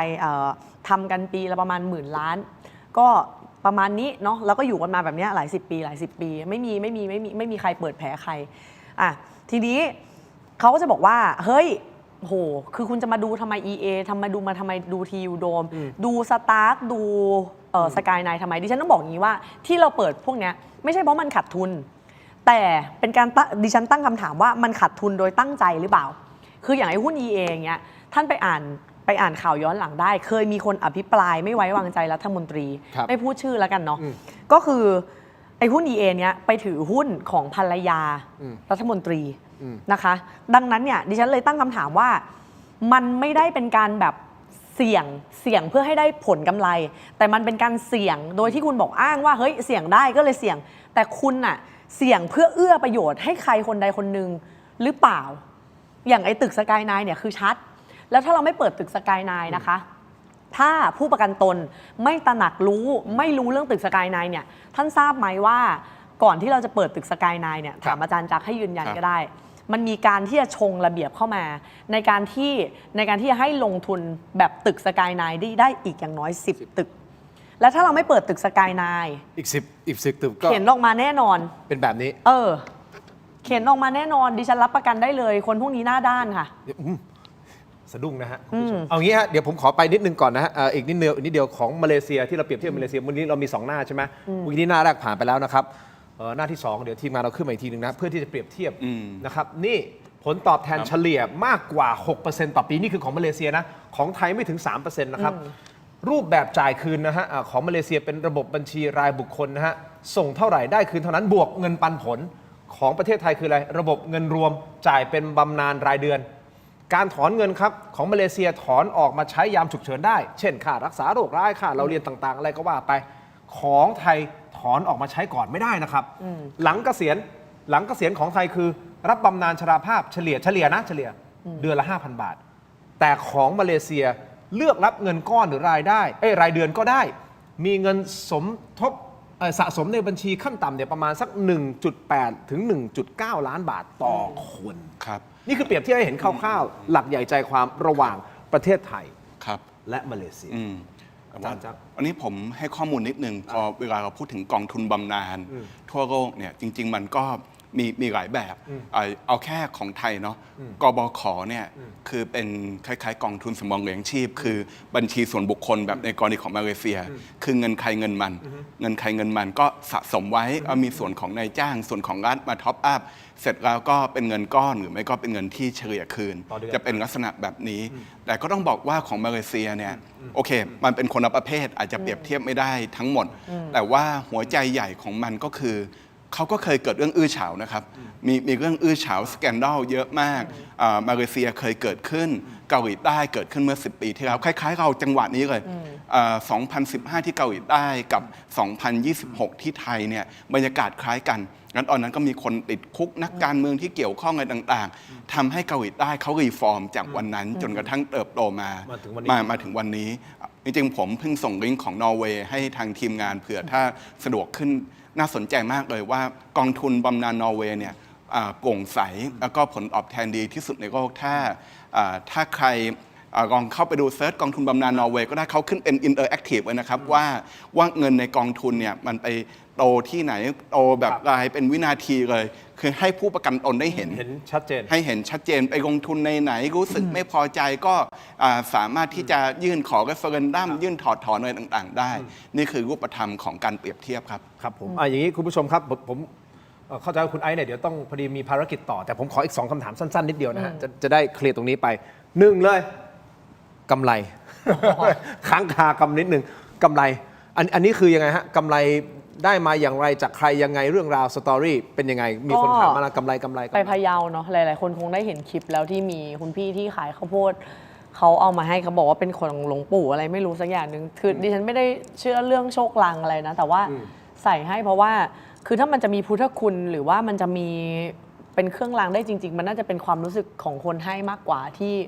เขาแบบว่าฝากฝังความหวังไว้กับเราก็เลยใส่ไว้แต่ปกติคือไม่ได้ใส่เครื่องประดับอะไรแต่อยากให้ใส่ให้พี่เขาเห็นว่าเขาให้มาเราก็ใส่ไว้เพราะว่าจะได้จำแววตาของพี่เขาแล้วก็เรียกว่าอะไรตระหนักรู้ตัวเองอยู่เสมอว่าอย่าทำให้พี่เขาผิดหวังแววตาวันนั้นเขาเป็นยังไงโอ้ยคุณอยากให้ดูซ้ำยังร้องไห้เลยแววตาวันนั้นเป็นยังไงคุณได้รับความรู้สึกยังไงณวันนั้นณจังหวะนั้นณโมเมนต์นั้นและที่สำคัญที่พะเยาด้วยนะฮะเพราะคุณเดินทางไปที่นั่นทุกคนก็รู้ว่าไปเพื่ออะไรเรื่องของศาลถูกต้องไหมฮะแต่วันนั้นคือวันนั้นต้องบอกว่ามันมีทั้งคนที่มาเชียร์แล้วก็มาแช่งนะคะเราจะบอกว่าจัดตั้งหรือไม่จัดตั้งอันนี้คือทุกคนประเมินเองได้แต่ว่าก็ต้องบอกว่าพอไปเนี่ยตั้งแต่หาเสียงมาเนาะตั้งแต่เริ่มยุบสภาแล้วเริ่มหาเสียงต้องบอกว่าที่พะเยาเนี่ยเป็นการหาเสียงที่แบบบรรยากาศดีที่สุดคือมันไม่มีจังหวัดไหนที่คนออกมาต้อนรับทั้งสองข้างถนนน่ะก็คือพอพูดไปปาใสไปอย่างเงี้ยคนก็ออกมานอกบ้านแล้วก็ออกมาจับมือมากอดแล้วก็เอาของมาให้เอาส้มเอานู่นเอานี่แล้วก็ออกมาขอถ่ายรูปคือมันเป็นแบบนี้สองข้างทางตลอดเลยที่เราเดินลงพื้นที่แล้วก็ที่ไปที่ตลาดเนี่ยคือไอเห็นเองไอก็ยังตกใจเลยว่าคือมันมีคนมารอแบบคือเยอะมากการปราศัยย่อยไม่เคยมีครั้งไหนที่มีคนมารอฟังเยอะเท่าที่พะเยาทั้งที่ไม่ได้เป็นการแบบนัดหมายว่าจะมีเวทีปราศัยหรือว่าอะไรด้วยมันก็ถือว่าตกใจเหมือนกันในการไปแล้วแววตาของคุณพี่คนนั้นก็ บ่งบอกถึงมีความหวังกับคุณไอซ์อย่างนี้ใช่ไหมหรือยังไงมัน ก็เป็นแววตาที่มีความหมายค่ะ โอเค เอาละคุณผู้ชมครับ ก่อนที่คุณไอซ์จะต้องเดินทางก่อนนะอาจารย์จักรขออนุญาตอาจารย์จักรนะครับ คุณจะตอบกับผู้คนบางกลุ่มที่อาจจะมองไปแล้วบอกเนี่ยพรรคประชาชนเอง โดยเฉพาะคุณไอซ์เอง เอาเรื่องของประกันสังคมตอนเนี้ยในช่วงโค้งสุดท้ายของการหาเสียงเนี่ย10 กว่าวัน เอามาใช้หาเสียงใช้จังหวะนี้หาเสียง แต่ด้วยความเป็นธรรมนะครับคุณผู้ชมอย่างที่ผมเปิดในตั้งแต่ต้นรายการมายังก็คงมีบางท่านที่บอกว่าเราเป็นรายการส้มไม่เป็นไรเมื่อวานนี้ก็บอกว่าผมเป็นรายการน้ำเงินนะครับเพราะคุณชาดามาไม่เป็นไรครับ แต่ผมกำลังจะบอกว่าวางสีเสื้อลงเอาไว้ก่อน แล้วคุณผู้ชมทำตัวเป็นประชาชนคนธรรมดาที่จะต้องจ่ายเงินสมทบให้กับสำนักงานประกันสังคม และทั้งหมดที่เล่ามาคุณผู้ชมไปตรวจสอบดูนะครับว่าการบริหารเนี่ยคุณผู้ชมตัดสินเองว่าบริหารได้พอใจท่านหรือยังอันนี้คำถามตรงนี้นะครับแล้วผมเชื่อว่าเรื่องเหล่านี้นะฮะที่มันปูดออกมาวันนี้นะครับจริงๆมันเป็นคล้ายๆ time bomb หรือว่าระเบิดเวลาที่มันพร้อมที่จะระเบิดทุกเมื่อเพราะอย่าลืมนะครับถ้ามันหมกเม็ดอะไรยังไงไว้เนี่ยในสังคมไทยเดี๋ยวสักวันหนึ่งมันก็ต้องระเบิดเดี๋ยวเรื่องนั้นก็ต้องเปิดออกมาแต่เผอิญมันอาจจะมาระเบิดในช่วงจังหวะนี้พอมาระเบิดในช่วงจังหวะนี้มันจะมาโทษพรรคใดพรรคหนึ่งว่าเราใช้ตรงนั้นหรือไม่อย่างไรอันนี้คุณผู้ชมตัดสินว่าใช่หรือไม่อย่างไรเพราะฉะนั้นคุณไอซ์อยากจะสื่อสารกับกลุ่มคนที่อาจจะมองเรื่องนี้ว่ามันเป็นเรื่องการหาเสียงทางการเมืองอย่างไรครับคือดิฉันก็ต้องพูดว่าถ้าเวลาที่เราจะหาเสียงในช่วงเลือกตั้งเนี่ยถ้าจะบอกว่าหาเสียงเฉพาะช่วงนี้อ่ะก็แปลว่าดิฉันเนี่ยเริ่มทำเรื่องนี้เฉพาะช่วงนี้เอาเรื่องนี้มาประโคมมาพูดเฉพาะช่วงนี้แต่ดิฉันก็ขอความเป็นธรรมว่าไม่ว่าท่านจะชอบหน้าดิฉันหรือไม่อ่ะดิฉันเชื่อว่าท่านก็คงเคยเห็นเรื่องที่ดิฉันทำเกี่ยวกับประกันสังคมเนี่ยมาตั้งแต่เมื่อปีที่แล้วนะคะตั้งแต่เริ่มแฮกงบประกันสังคมเนาะทำให้เราเห็นเรื่องปฏิทินเรื่องการบินดูงาน เรื่องการใช้งบที่ไม่ชอบมาพากลแล้วดิฉันก็ทำมาตลอดคือจะบอกว่าการทำงานของดิฉันที่ผ่านมาเนี่ยเป็นการหาเสียงไหมดิฉันเป็นนักการเมืองค่ะดิฉันเสนอนะคะอยากให้พ่อแม่พี่น้องประชาชนสนับสนุนพวกเราเพื่อที่วันหนึ่งเนี่ยเราจะได้เข้าไปมีอำนาจและเข้าไปบริหารจัดการทำให้สิ่งต่างๆเนี่ยมันดีขึ้นแล้วดิฉันก็เสนออย่างต่อเนื่องไอ้เรื่องการเอาประกันสังคมออกนอกระบบราชการเนี่ยก็ตั้งแต่ที่เราเริ่มคุยกันเรื่องนี้ดิฉันกับเพื่อนสสสหัสวัฒน์เนี่ยก็เสนอเรื่องนี้มาตลอดแล้วพรรคประชาชนเราก็ทำแล้วก็เกาะติดเรื่องทุจริตคอร์รัปชันเสมอมานะคะดังนั้นเนี่ยดิฉันก็จะบอกว่าเป็นการมาหาเสียงในช่วงนี้หรือไม่ดิฉันก็คิดว่าคงไม่ใช่แต่ถามว่าเราใช้เรื่องนี้มาเพื่อหาคะแนนเสียงให้เราหรือเปล่าแน่นอนค่ะดิฉันย้ำอีกครั้งดิฉันเป็นนักการเมืองดิฉันอยู่พรรคประชาชนเราอยากเข้าสู่อำนาจรัฐเพื่อเอาอำนาจนั้นเนี่ยไปสร้างสรรค์สิ่งดีๆให้คนในประเทศนี้ไปปฏิรูปการศึกษาไปกระจายอำนาจไปทำให้ประกันสังคมเป็นประกันสังคมที่โปร่งใสทำให้ระบบเศรษฐกิจเนี่ยเป็นระบบเศรษฐกิจที่เท่าเทียมทำให้ทุกคนสามารถยืนเสมอหน้าเท่าเทียมกันได้ต่อหน้ากระบวนการยุติธรรมถ้าท่านจะบอกว่าสิ่งเหล่านี้ทั้งหมดคือการหาเสียงใช่ค่ะเราหาเสียงเราเสนอสิ่งที่ดีกว่าแล้วเราก็อยากขอโอกาสให้พ่อแม่พี่น้องประชาชนเลือกเราแล้วถ้าพ่อแม่พี่น้องประชาชนจะเลือกเราเพราะเราเสนอสิ่งที่เป็นคำตอบให้พวกเขามันจะผิดตรงไหนคะคือท่านจะบอกว่าไม่ควรจะมาพูดเรื่องประกันสังคมเรื่องเศรษฐกิจเรื่องคมนาคมในช่วงเลือกตั้งหรอดิฉันก็คิดว่ามันก็ตลกยิ่งช่วงเลือกตั้งเนี่ยยิ่งต้องมาช่วยกันเสนอเลยว่าคุณจะแก้ปัญหาเรื่องแต่ละอย่างยังไงแต่ถ้าจะบอกว่าใครที่เอาเรื่องนี้เนี่ยมาหาเสียงเฉพาะช่วงเลือกตั้งดิฉันก็คิดว่าไม่ใช่ดิฉันครับท่านต้องลองไปดูว่าใครที่เป็นรัฐบาลมานะคะตลอด2 ปีหรือว่านานกว่านั้นแต่ว่าไม่เคยพูดเรื่องนี้มาก่อนเลยแต่ว่ามาพูดเรื่องนี้เฉพาะเอาในช่วงเลือกตั้งนั่นแหละค่ะคนที่ท่านควรไปตั้งคำถามน่าจะเป็นคนกลุ่มนั้นมากกว่าสูดหายใจลึกๆคุณไอซ์ดมยาดมก่อนได้นะดมยาดมดูนอกจากกระปุกนี้แล้วผมยังมีเพิ่มให้ด้วยนะยังมีเพิ่มให้ด้วยนะครับพอดีคุณไอซ์จะต้องรีบไปนะฮะจริงๆผมในรายการผมก็จะมอบให้นะครับอันนี้ให้คุณไอซ์ก่อนนะครับขอบคุณนะคะนี่คือของตามมังกรทองจากอุ้ยอันโอสถนะครับแล้วก็ยังมีนะครับเป็นนมซิงพลัสโดยไมบาซินตรงนี้นะครับและยังมีนะครับยาท่าน้ำขาวตาอาหารคู่ด้วยนะครับนี่นะเหมาะกับการไปหาเสียงมากค่ะแต่ละอย่างไม่รู้นะว่าอนาคตคุณจะเป็นรัฐบาลหรือฝ่ายค้านผมไม่รู้เราไม่มีวันรู้คุณผู้ชม แต่วันนั้นมาถึงเนี่ยไม่ว่าคุณจะอยู่ฝ่ายไหนก็แล้วแต่ผมว่าคุณต้องซักเสื้อผ้านะฮะ ผม โอ ก็ เค ขอบคุณมากๆเลยนะครับคุณ ขอบ ไอซ์ คุณ อ่ะ ค่ะ นะครับก็อย่างที่ผมเรียนคุณผู้ชมไปนี่ก็คือความในใจของเธอนะครับและคุณผู้ชมเป็นคนตัดสินเองว่าสิ่งที่เธอพูด สิ่งที่อาจารย์จักรพูดนะฮะสมเหตุสมผลมากน้อยแค่ไหนนะครับคุณผู้ชมตัดสินเราเลยนะครับตัดสินเองเลยนะครับวันนี้ขอบคุณไอซ์มากนะครับ ขอบคุณ นะครับ ค่ะ ขอบคุณครับขอบคุณครับอ่ะเชิญทีมงานเดี๋ยว ขนของกลับแล้วนะคะ นี่แต่อาจารย์จักรยังอยู่กับผมนะฮะ ครับ อาจารย์จักรอยู่กับผมนะครับเพราะเราต้องพูดคุยกันต่อนะฮะอย่างนี้ครับ ผู้ประกันตนจำนวนมากรู้สึกนะเขาจ่ายเงินทุกๆเดือนทุกๆเดือนทุกๆเดือนเนี่ยแต่ดูเหมือนสิทธิในการรักษา ครับ นะครับ มันสู้บัตรทองหรือบัตรไอ้30 บาท ครับ ไม่ได้ อืม ไอ้ตรงเนี้ยคือโอเคเราพูดถึงปัญหาทั้งหมดแล้ว ครับ แต่อยากจะถามว่าอย่างทีมงานของอาจารย์เอง ครับ มีแนวทางยังไงในการที่จะเพิ่มสิทธิประโยชน์บ้างหรือเปล่าโอเค ครับ ตอนเนี้ยเราจับความไม่ชอบมาพากลของ ครับ 1 2 3 4 5 อืม ต้องไหมครับแต่ ครับ สิ่งที่ผมอยากรู้นะ ครับ แล้วเราจะเพิ่มสิทธิประโยชน์ เรามีพูดเรื่องนี้บ้างไหม ครับ เพื่อ ผม ให้มัน คือ สอดคล้อง ที่จริงเนี่ยพอเราเข้ามาได้เกือบ 2 ปีเนี่ยเราก็มีการปรับสิทธิประโยชน์ ทั้งมีส่วนที่ง่ายคือแบบไม่ต้องดีเบต ก็คือแบบเรื่องเพิ่มเงินเด็กเงินว่างงานตัวเนี้ยสามารถทำได้ แล้วก็ขณะเดียวกันเรื่องทำฟันตัวนี้เราสามารถที่จะเพิ่มได้เรื่องที่ยากหน่อยเรื่องบำนาญการคิดคำนวณสูตรบำนาญใหม่ตัวนี้ก็เป็นเรื่องที่ยากแต่เราก็สามารถผลักดันสำเร็จสร้างความเข้าใจกันต่างๆ แต่ทีนี้ส่วนที่น่าจะยากที่สุดก็คือเรื่องการรักษาพยาบาล เพราะว่าประกันสังคมเนี่ยเกิดมาก่อนบัตรทอง เพราะฉะนั้นวิธีการออกแบบของประกันสังคมในทีแรกเนี่ยคือคนไม่มีจินตนาการว่าคนธรรมดาจะมีสิทธิรักษาพยาบาลได้อย่างไร ก็เลยใช้การเป็นโรงพยาบาลคู่สัญญา ซึ่งครึ่งหนึ่งของโรงพยาบาลคู่สัญญาของประกันสังคมเนี่ยก็คือโรงพยาบาลเอกชนนะครับแล้วก็งบประมาณที่เกี่ยวข้องกับการรักษาพยาบาลประกันสังคมเนี่ยปีหนึ่ง80,000 ล้าน ก็ครึ่งหนึ่งก็คือส่งให้โรงพยาบาลเอกชนนะครับประมาณ 40,000 ล้าน เพราะฉะนั้นตัวเนี้ยมันก็เลยเป็นเรื่องที่ยากเหมือนกัน ด้านหนึ่งว่าเวลาที่เราเพิ่มงบประมาณเข้าไป สิ่งเหล่านี้จะทำยังไงให้มันตกสู่ผู้ประกันตนมากไปกว่าผลตอบแทนกำไรของโรงพยาบาลคู่สัญญา เพราะโรงพยาบาลคู่สัญญาเนี่ยเงินเฟ้อทางการแพทย์เอกชนเนี่ยประมาณ10 กว่า%ของรัฐเนี่ยประมาณ 3%เพราะฉะนั้นภาระตัวเนี้ยเราได้มีการคุยร่วมกันระหว่างบอร์ดสปสช.กับบอร์ดประกันสังคม สิ่งที่เราต้องการให้เกิดขึ้นคือ เราต้องการให้สิทธิ์สปสช.เนี่ยไม่ถูกตัดออกจากผู้ประกันตนนึกถึงภาพว่าอย่างเราเกิดมาเนี่ยเรามีสิทธิ์สปสช.มีไปจนกระทั่งอายุ20พอทำงานปุ๊บเราต้องมา ประกันสังคม ต้องเข้าประกันสังคมต้องจ่ายก็สิทธิ์ใด ๆ ที่เคยมีในสปสช.หายหมดเลย คนที่มีโรคประจำตัวอะไรต่างๆตัวนี้ก็จะมีปัญหาเยอะมากเพราะสิทธิ์2อันนี้มันไม่เท่ากัน ผมใช้คำนี้เลย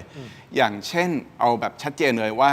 intermediate care หรือว่าการรักษาตัวที่บ้านเนี่ยประกันสังคมถือว่าไม่มีหรือว่าแย่ แต่ว่าบัตรทองมีนะครับหรือว่า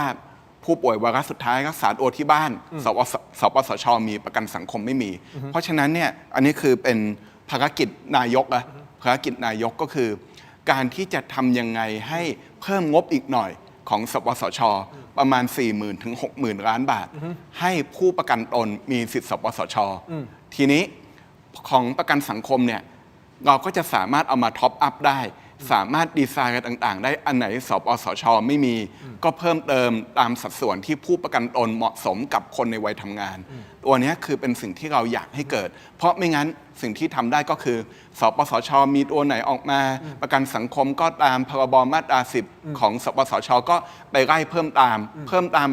ได้บ้างไม่สมบูรณ์บ้างอันนี้คือปัญหาที่เกิดขึ้นครับอย่างนี้นะครับคุณผู้ชมเดี๋ยวให้เปรียบเทียบให้เห็นนะครับ อันนี้เป็นเรื่องสำคัญนะที่อาจารย์จักรพูดนะครับ เพราะว่ามันมีการเปรียบเทียบไงว่าประกันสังคมการรักษาโดยเฉพาะเรื่องของการรักษาพยาบาล ครับ ถูกไหมครับเดี๋ยวดูนิดนึงนะฮะเปรียบเทียบระหว่างบัตรทองนี่ครับประกันสังคมถ้าเทียบกับบัตรทองคุณผู้ชมครับการได้มาซึ่งสิทธิ์ก็คือกลุ่มวัยทำงานที่มีรายได้แล้วเราต้องจ่ายเงินสมทบใช่ไหมทุกๆเดือนนะครับส่วนบัตรทองเนี่ยบุคคลทั่วไปนะไม่มีสิทธิ์ประกันสุขภาพอื่นๆก็สามารถใช้บัตรทองได้ถูกต้องไหมครับค่ารักษาพยาบาลครับใช้สิทธิ์ที่โรงพยาบาลที่เลือกไว้ไม่เสียค่าใช้จ่ายนั่นหมายความว่าผู้ประกันตนจะต้องเลือกโรงพยาบาลเนาะ ครับ ใช่ไหมฮะโรงพยาบาลนี้โรงพยาบาลนี้แล้วต้องดูว่าโรงพยาบาลนั้นน่ะรับสิทธิประกันสังคมได้หรือเปล่า ครับ ถูกต้องไหมฮะถ้าเขาไม่ได้อยู่ในโครงการก็ไม่สามารถที่จะไปรักษากับเขาได้นะครับ แต่ต้องไปใช้สิทธิ์ที่โรงพยาบาลที่เลือกเอาไว้ ใช่ครับ และของบัตรทองคืออะไรไม่มีค่าใช้จ่าย ใช้ได้ไม่จำกัดจำนวนครั้งด้วยนะไม่มีวงเงินด้วยนะครับการย้ายสิทธิ์อันเนี้ยผมว่าสำคัญ ครับ ย้ายสิทธิ์โรงพยาบาลได้1ครั้งต่อ1ปีนั่นหมายความว่าถ้าสมมติท่านเลือกโรงพยาบาลกอไก่ ครับ ถูกต้องไหมฮะแล้วท่านเปลี่ยนงาน ครับ ท่านย้ายไปจังหวัดอื่น อืม ในปีหนึ่งนะโอเค ย้ายได้ไปอยู่ ครับ ประกันสังคมโรงพยาบาลที่อยู่ในจังหวัดนั้น ครับ แต่ถ้าสมมุติเกิดคุณต้องย้ายงานอีก ครับ หรืออะไรก็แล้วแต่ อืม ไม่ได้นะในปีนั้นถูกต้องไหมฮะ ที่จริงถ้าเป็นเงื่อนไขของการย้ายที่อยู่ย้ายที่ทำงานเนี่ย อ่า สามารถย้ายได้มากกว่าหนึ่ง มาก ค กว่า รั้ง หนึ่งครั้ง แต่ว่าถ้าเรื่องความจำเป็นของโรคเนี่ยไม่สามารถย้ายได้แต่บัตรทองย้ายได้เนาะย้ายได้ 4 ครั้ง ใน4 ครั้งต่อปี ใช่ครับ ก็จะมีความยืดหยุ่นมากกว่าตัวนี้ ไอ้เรื่องรับยาก็เหมือนกัน เรื่องรับยาคุณผู้ชมครับ ประกันสังคมรับยาจากโรงพยาบาลที่รักษาเท่านั้นใช่ไหมครับณตอนนี้ ใช่ครับถ้าเป็นบัตรทองเนี่ยสามารถรับยาใกล้บ้านได้ แต่เข้าใจว่าตอนนี้เขามีการปรับเปลี่ยนเกณฑ์อะไรบางอย่าง แต่ว่าปัญหาคือประกันสังคมเนี่ยเนื่องจากเป็นการทำสัญญากับโรงพยาบาล การรักษานอกโรงพยาบาลเนี่ยถือว่าทำได้ไม่ดีผมใช้คำนี้ ถ้าเทียบกับบัตรทอง ซึ่งก็จะมีองค์คาพยพอะไรต่างๆ ที่ครอบคลุมมากกว่า การรักษาพักฟื้นอะไรต่างๆ จะทำได้ดีกว่าประกันสังคมเนี่ยปวดหัวตัวร้อนต้องเดินเข้าไปในโรงพยาบาลคู่สัญญา ซึ่งมันก็ทำให้มีความหนาแน่น มีความไม่พอใจอะไรต่างๆ ที่มันเกิดขึ้น อันนี้คือตัวอย่างของความไม่เท่ากัน ครับมีอีกไหมฮะ หรือเนี่ยหน้านี้หน้าเดียวฮะทีมงานนี่ต่อฮะค่าอาหารและค่าห้องไม่เกิน700 บาทต่อวัน อันนี้ถูกต้องไหมฮะ ครับ นี่ ครับ พูดถึงการแอดมิดนะการนอนโรงพยาบาล บัตรทองคือฟรีค่าอาหารและค่าห้องสำหรับสิทธิด้านทันตกรรม อันนี้เป็นพี่พูดถึงตลอดเลยนะครับ ผม ทำฟันทีนึงคือ 900 บาทต่อปี ครับ แต่ของบัตรทองครับปีละ 3 ครั้งไม่เสียค่าใช้จ่ายด้วย ครับ นะครับก็โทษนะด้วยความเคารพ900 บาทต่อปีอ่ะ อืม ฮะอ่า ครับ ขูดเนี่ยทีมงานน้องโบโปรดิวเซอร์เราเนี่ยขูดหินปูนเท่าไหร่นะเดี๋ยวนี้มัน1,200แล้วใช่ไหม ครับ แสดงว่าเขาจ่ายให้ 900 โบจ่ายให้เท่าไหร่ ควักกระเป๋า 300 ถูกต้องไหมนี่คือทำฟันนะขูดหินปูนนะแต่ของบัตรทองนี่คือปีละ 3 ครั้งอะไม่เสียค่าใช้จ่ายนะ อืม ดีกว่าไหม อืม มันดูดีกว่าเนาะ ครับ คือจริงๆ แล้วเนี่ยเรื่องทันตกรรมเนี่ยถ้าใครติดตามช่วงปลายปีที่ผ่านมา ฮะ ก็ทีมประกันสังคมก้าวหน้า เราก็มีวอลเล็กๆกับกับทันตแพทย์บางท่านนะครับ ก็คือสิ่งที่เราพยายามผลักดันให้เกิดขึ้นเนี่ยคือการขยายสิทธิ์การทำฟัน แล้วก็เราไม่ต้องการให้มีการร่วมจ่าย เพราะมันก็เป็นข้อเสนอจากทันตแพทยสภานะว่า ครับ งบประมาณเท่านี้คุณสามารถที่จะทำได้โดยที่ก็อาจจะไม่ได้ขาดทุน แต่ว่ากำไรอาจจะน้อยหน่อย แต่ว่าก็เป็นข้อถกเถียงระหว่างว่าจะให้ร่วมจ่ายได้ไหมคือจ่ายเพิ่มได้ไหมซึ่งอนุกรรมการของเราเนี่ยผมอนุญาตเอ่ยนามก็คือคุณเริงฤทธิ์เป็นแรงงานที่อยู่ในร้านกาแฟเราแต่งตั้งให้เป็นอนุกรรมการในฐานะคนไข้ข้างในเนี่ยมีแต่หมอฟันอะไรต่างๆเต็มไปหมดมีข้อเสนอว่าทำฟันคุดเนี่ยให้ร่วมจ่ายได้ก็จะได้ยืดหยุ่นต่อคลินิกจะได้ไม่ขาดทุนมากอาจจะร่วมจ่ายสัก 2,000 3,000 ต่อการผ่าฟันคุดอะไรแบบนี้ อันนี้เป็นภาพประทับใจมากคุณเรืองฤทธิ์เอาฟันออกมาจากกระเป๋าเนี่ยเขาไม่ได้ถอนฟัน ถ้าคุณบอกให้ร่วมจ่าย 3,000 บาทมันคือค่าแรงของเขา10 วัน โดยที่ไม่ต้องกินข้าวอะไรเลย เพราะฉะนั้นเนี่ยมันคือผมคิดว่าสิ่งที่มันจะแก้ไขให้ดีขึ้นได้เนี่ยมันคือแบบนี้แหละครับ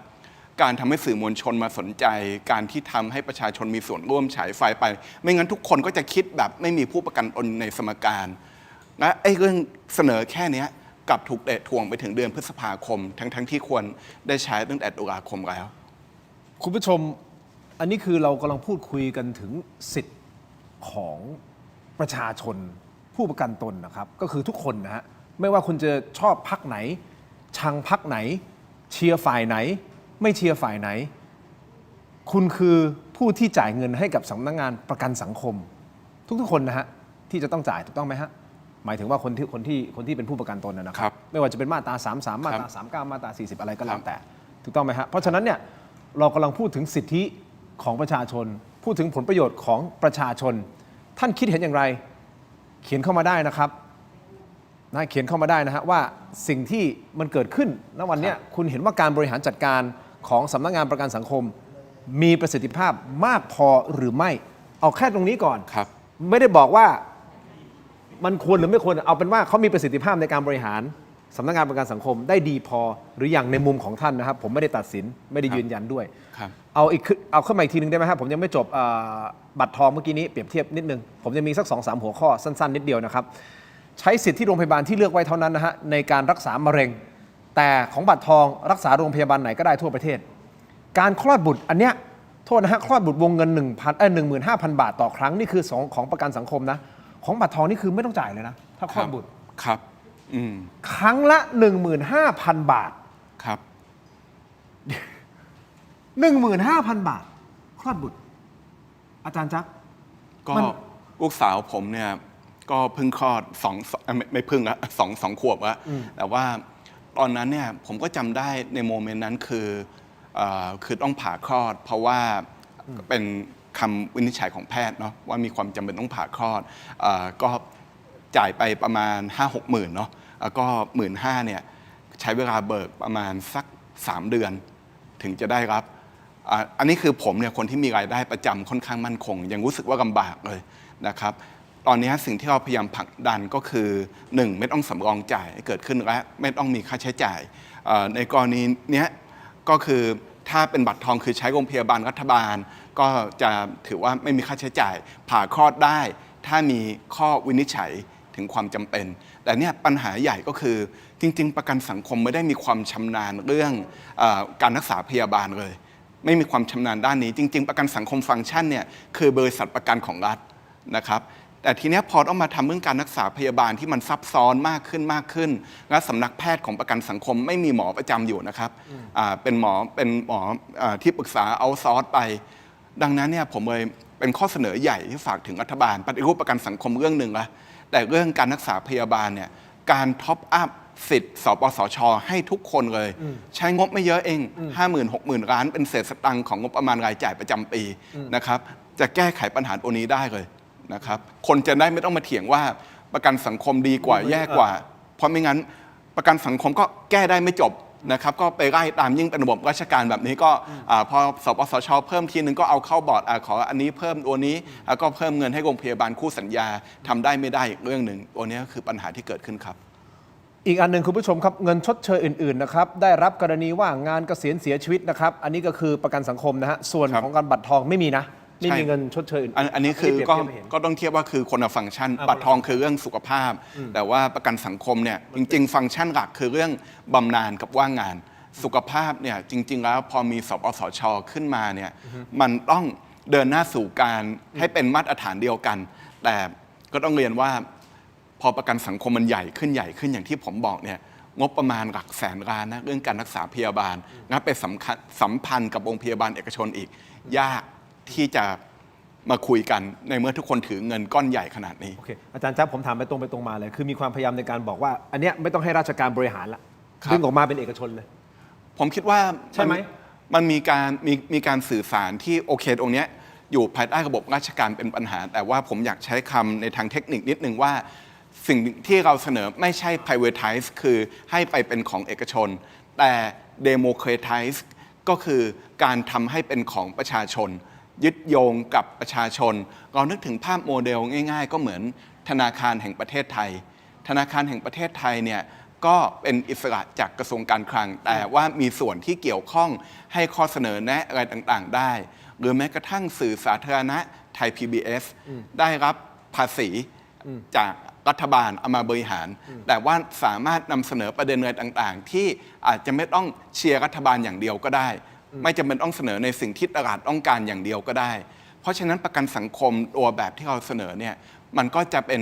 รูปแบบใหม่เลยคือมีส่วนร่วมอิสระแล้วก็มีตัวชี้วัดเพื่อประสิทธิภาพครับเอาเป็นว่าไม่ให้มันเป็นอยู่ในระบบราชการแบบปัจจุบันใช่ครับการอยู่ภายใต้อำนาจของราชการอันนี้เป็นปัญหาใหญ่โอเคงั้นผมขออนุญาตต่อมันเป็นประเด็นที่ผมทิ้งค้างไว้ในช่วงของทีวีนะครับก็คือมีอดีตผู้ประกาศข่าวคนหนึ่งคุณวุฒินันท์นาหิมขออนุญาตนะถึงท่านนะครับเพราะว่าท่านก็โพสต์ในแล้วก็มีทางด้านของ Manager ออนไลน์ใช่ไหมฮะเอามาเผยแพร่ข้อความนี้นะครับคุณผู้ชมครับก็อดีตผู้ประกาศข่าวท่านนี้อ้างอิงจากแหล่งข่าวในประกันสังคมและแฉเบื้องหลังบอร์ดสปส.ฝั่งลูกจ้างบอกว่ารับรู้ปัญหาระบบแอป850 ล้านมาโดยตลอด ทั้งที่เป็นโครงการช่วงเปลี่ยนผ่านจากบอร์ดเดิม แต่กลับเสนอตัดงบ ไม่ให้ใช้ระบบเก่าควบคู่กันไป ความหมายคือเอาแหละจะมีระบบใหม่ใช่ไหมระบบเก่าตัดทิ้งไปเลยไม่ต้องทำควบคู่ทั้งที่มีความพยายามบอกเฮ้ยเดี๋ยวก่อนนะมันเป็นระบบใหม่มันควรจะมีระบบเก่าเป็นแบ็กอัพสำรองไว้เกิดมีปัญหาถูกต้องไหมครับก็บอกว่าไม่ต้องมิหนำซ้ำยังชงชื่อผู้นำจิตวิญญาณด้อมส้มอันนี้คือตามที่ท่านวุฒินันท์เขียนนะฮะนั่งตำแหน่งสำคัญพร้อมทิ้งท้ายและตั้งคำถามว่าแสบไหมเดี๋ยววันศุกร์นี้มีภาคต่อความหมายคือพรุ่งนี้ใช่ไหมวันศุกร์นี้มีภาคต่อและการปั่นกระแสประกันสังคมออกจากระบบราชการเข้าทางใครตรงไปตรงมาอาจารย์จักรคิดเห็นยังไงกับประเด็นที่คุณวุฒินันท์นาหิมชงขึ้นมาที่ท่านโพสต์ไม่แน่ใจว่าคุณวุฒินันท์เอาข้อมูลมาจากไหนแต่ผมขออธิบาย เขาบอกว่ามาอ้างอิงจากแหล่งข่าวในประกันสังคมเองแหละจริงๆครับประเด็นที่หนึ่งเรื่องนี้ไม่ได้เป็นเรื่องที่เป็นความลับเป็นเรื่องที่เราตีแผ่ในเพจประกันสังคมก้าวหน้ามาโดยตลอดเรื่องงบประมาณไอทีงบประมาณไอทีเนี่ยมีมูลค่าปีละ 1,000 ล้านบาทนะครับเรียกได้ว่าเป็น 20% ของงบบริหารของประกันสังคมแล้วก็อย่างที่เราทราบกันคือครึ่งหนึ่งคืองบ MA งบ MA คืองบเมนเทนเหมือนกับการเป็นการซื้อบำรุงรักษาเหมือนกับการซื้อประกันให้คนจ้างเขาไว้เขาให้นั่งดูว่ามันจะเกิดมีปัญหาอะไรต่างๆโอเคนี่ส่วนหนึ่งอีกส่วนหนึ่งก็คือตัว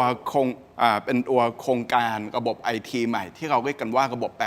850สำนักงานเรียกว่า SSO Core แต่ว่าตัวนี้คือมูลค่า 850 ล้านที่จะก้าวเข้ามาแทนที่ระบบเก่าระบบเก่าแค่ไหนเราเรียกว่าระบบซาเปียนไม่แน่ใจทันดอสไหมโอ้โหทันฮะทันดอสทันซาเปียนเก่ากว่าดอสใช้ภาษาโคบอลในการเขียนโอเคเอาเป็นว่าเก่าแล้วกันเก่ามากผมเชื่อว่าท่านผู้ชมจำนวนมากไม่ทันไม่รู้จักดอสนี่ก็เก่ามากแล้วนะครับอันนี้คือเก่ากว่าดอสระบบนี้เป็นระบบที่ประกันสังคมใช้อยู่จนกระทั่งถึงเมื่อปลายปีที่แล้วเป็นระบบที่ใช้อยู่แต่ว่าตัวระบบใหม่850ล้านเนี่ยจริงๆแล้วเนี่ยมีการจัดซื้อจัดจ้างมานานมากแล้วและควรจะส่งมอบได้ตั้งแต่เมื่อ2ปีที่แล้ว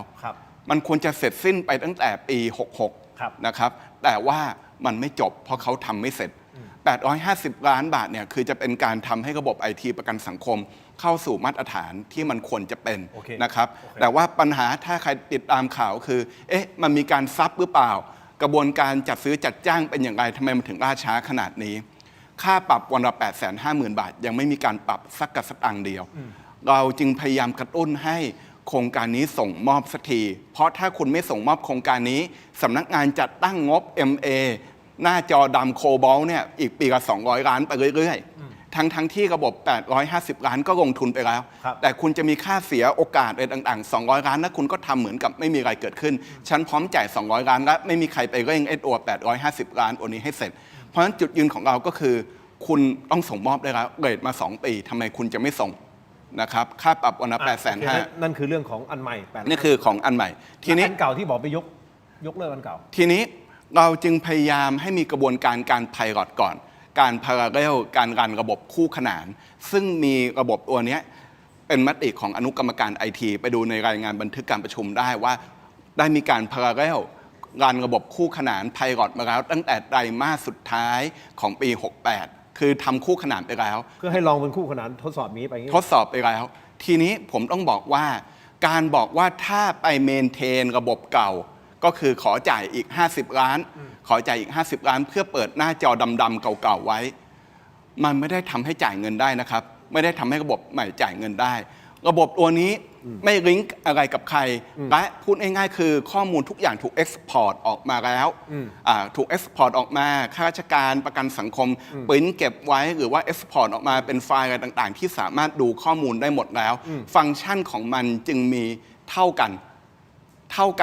การที่คุณจะมาเสียตังค์อีก50ล้าน200ล้านเพื่อดูระบบเก่ากับการเอ็กซ์พอร์ตข้อมูลออกมาเพื่อรอระบบใหม่ตอนนี้จบแล้วมีค่าเท่ากันโดยที่ไม่ต้องจ่าย50ล้านหรือว่า200ล้านตัวนี้ทีนี้พอมันเกิดปัญหาขึ้นพอรันขึ้นมาในช่วงปลายปีจนกระทั่งถึงปีใหม่นะครับมันคือเป็นปัญหาของการตรวจรับตัวนี้มันคนละประเด็นกันกับการที่เราไม่อนุมัติตัวนี้ต่อให้คุณเปิดหน้าจอเก่าไว้มันก็ไม่ได้ช่วยครับมันคือเหมือนเป็นการเปิดกระดาษดำๆอยู่ตัวนี้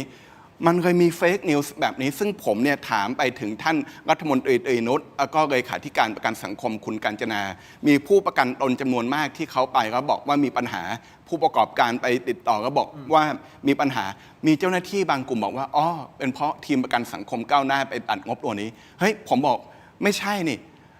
แม้แต่ในบอร์ดเนี่ยยังมีฝั่งนายจ้างมาพูดเลยว่าเฮ้ยเราเตือนนะถ้าคุณไม่อนุมัติ200 ล้านเนี่ยอาจจะเกิดปัญหานี้ได้ ซึ่งในทางเทคนิคไม่มีความเกี่ยวข้องกันเลย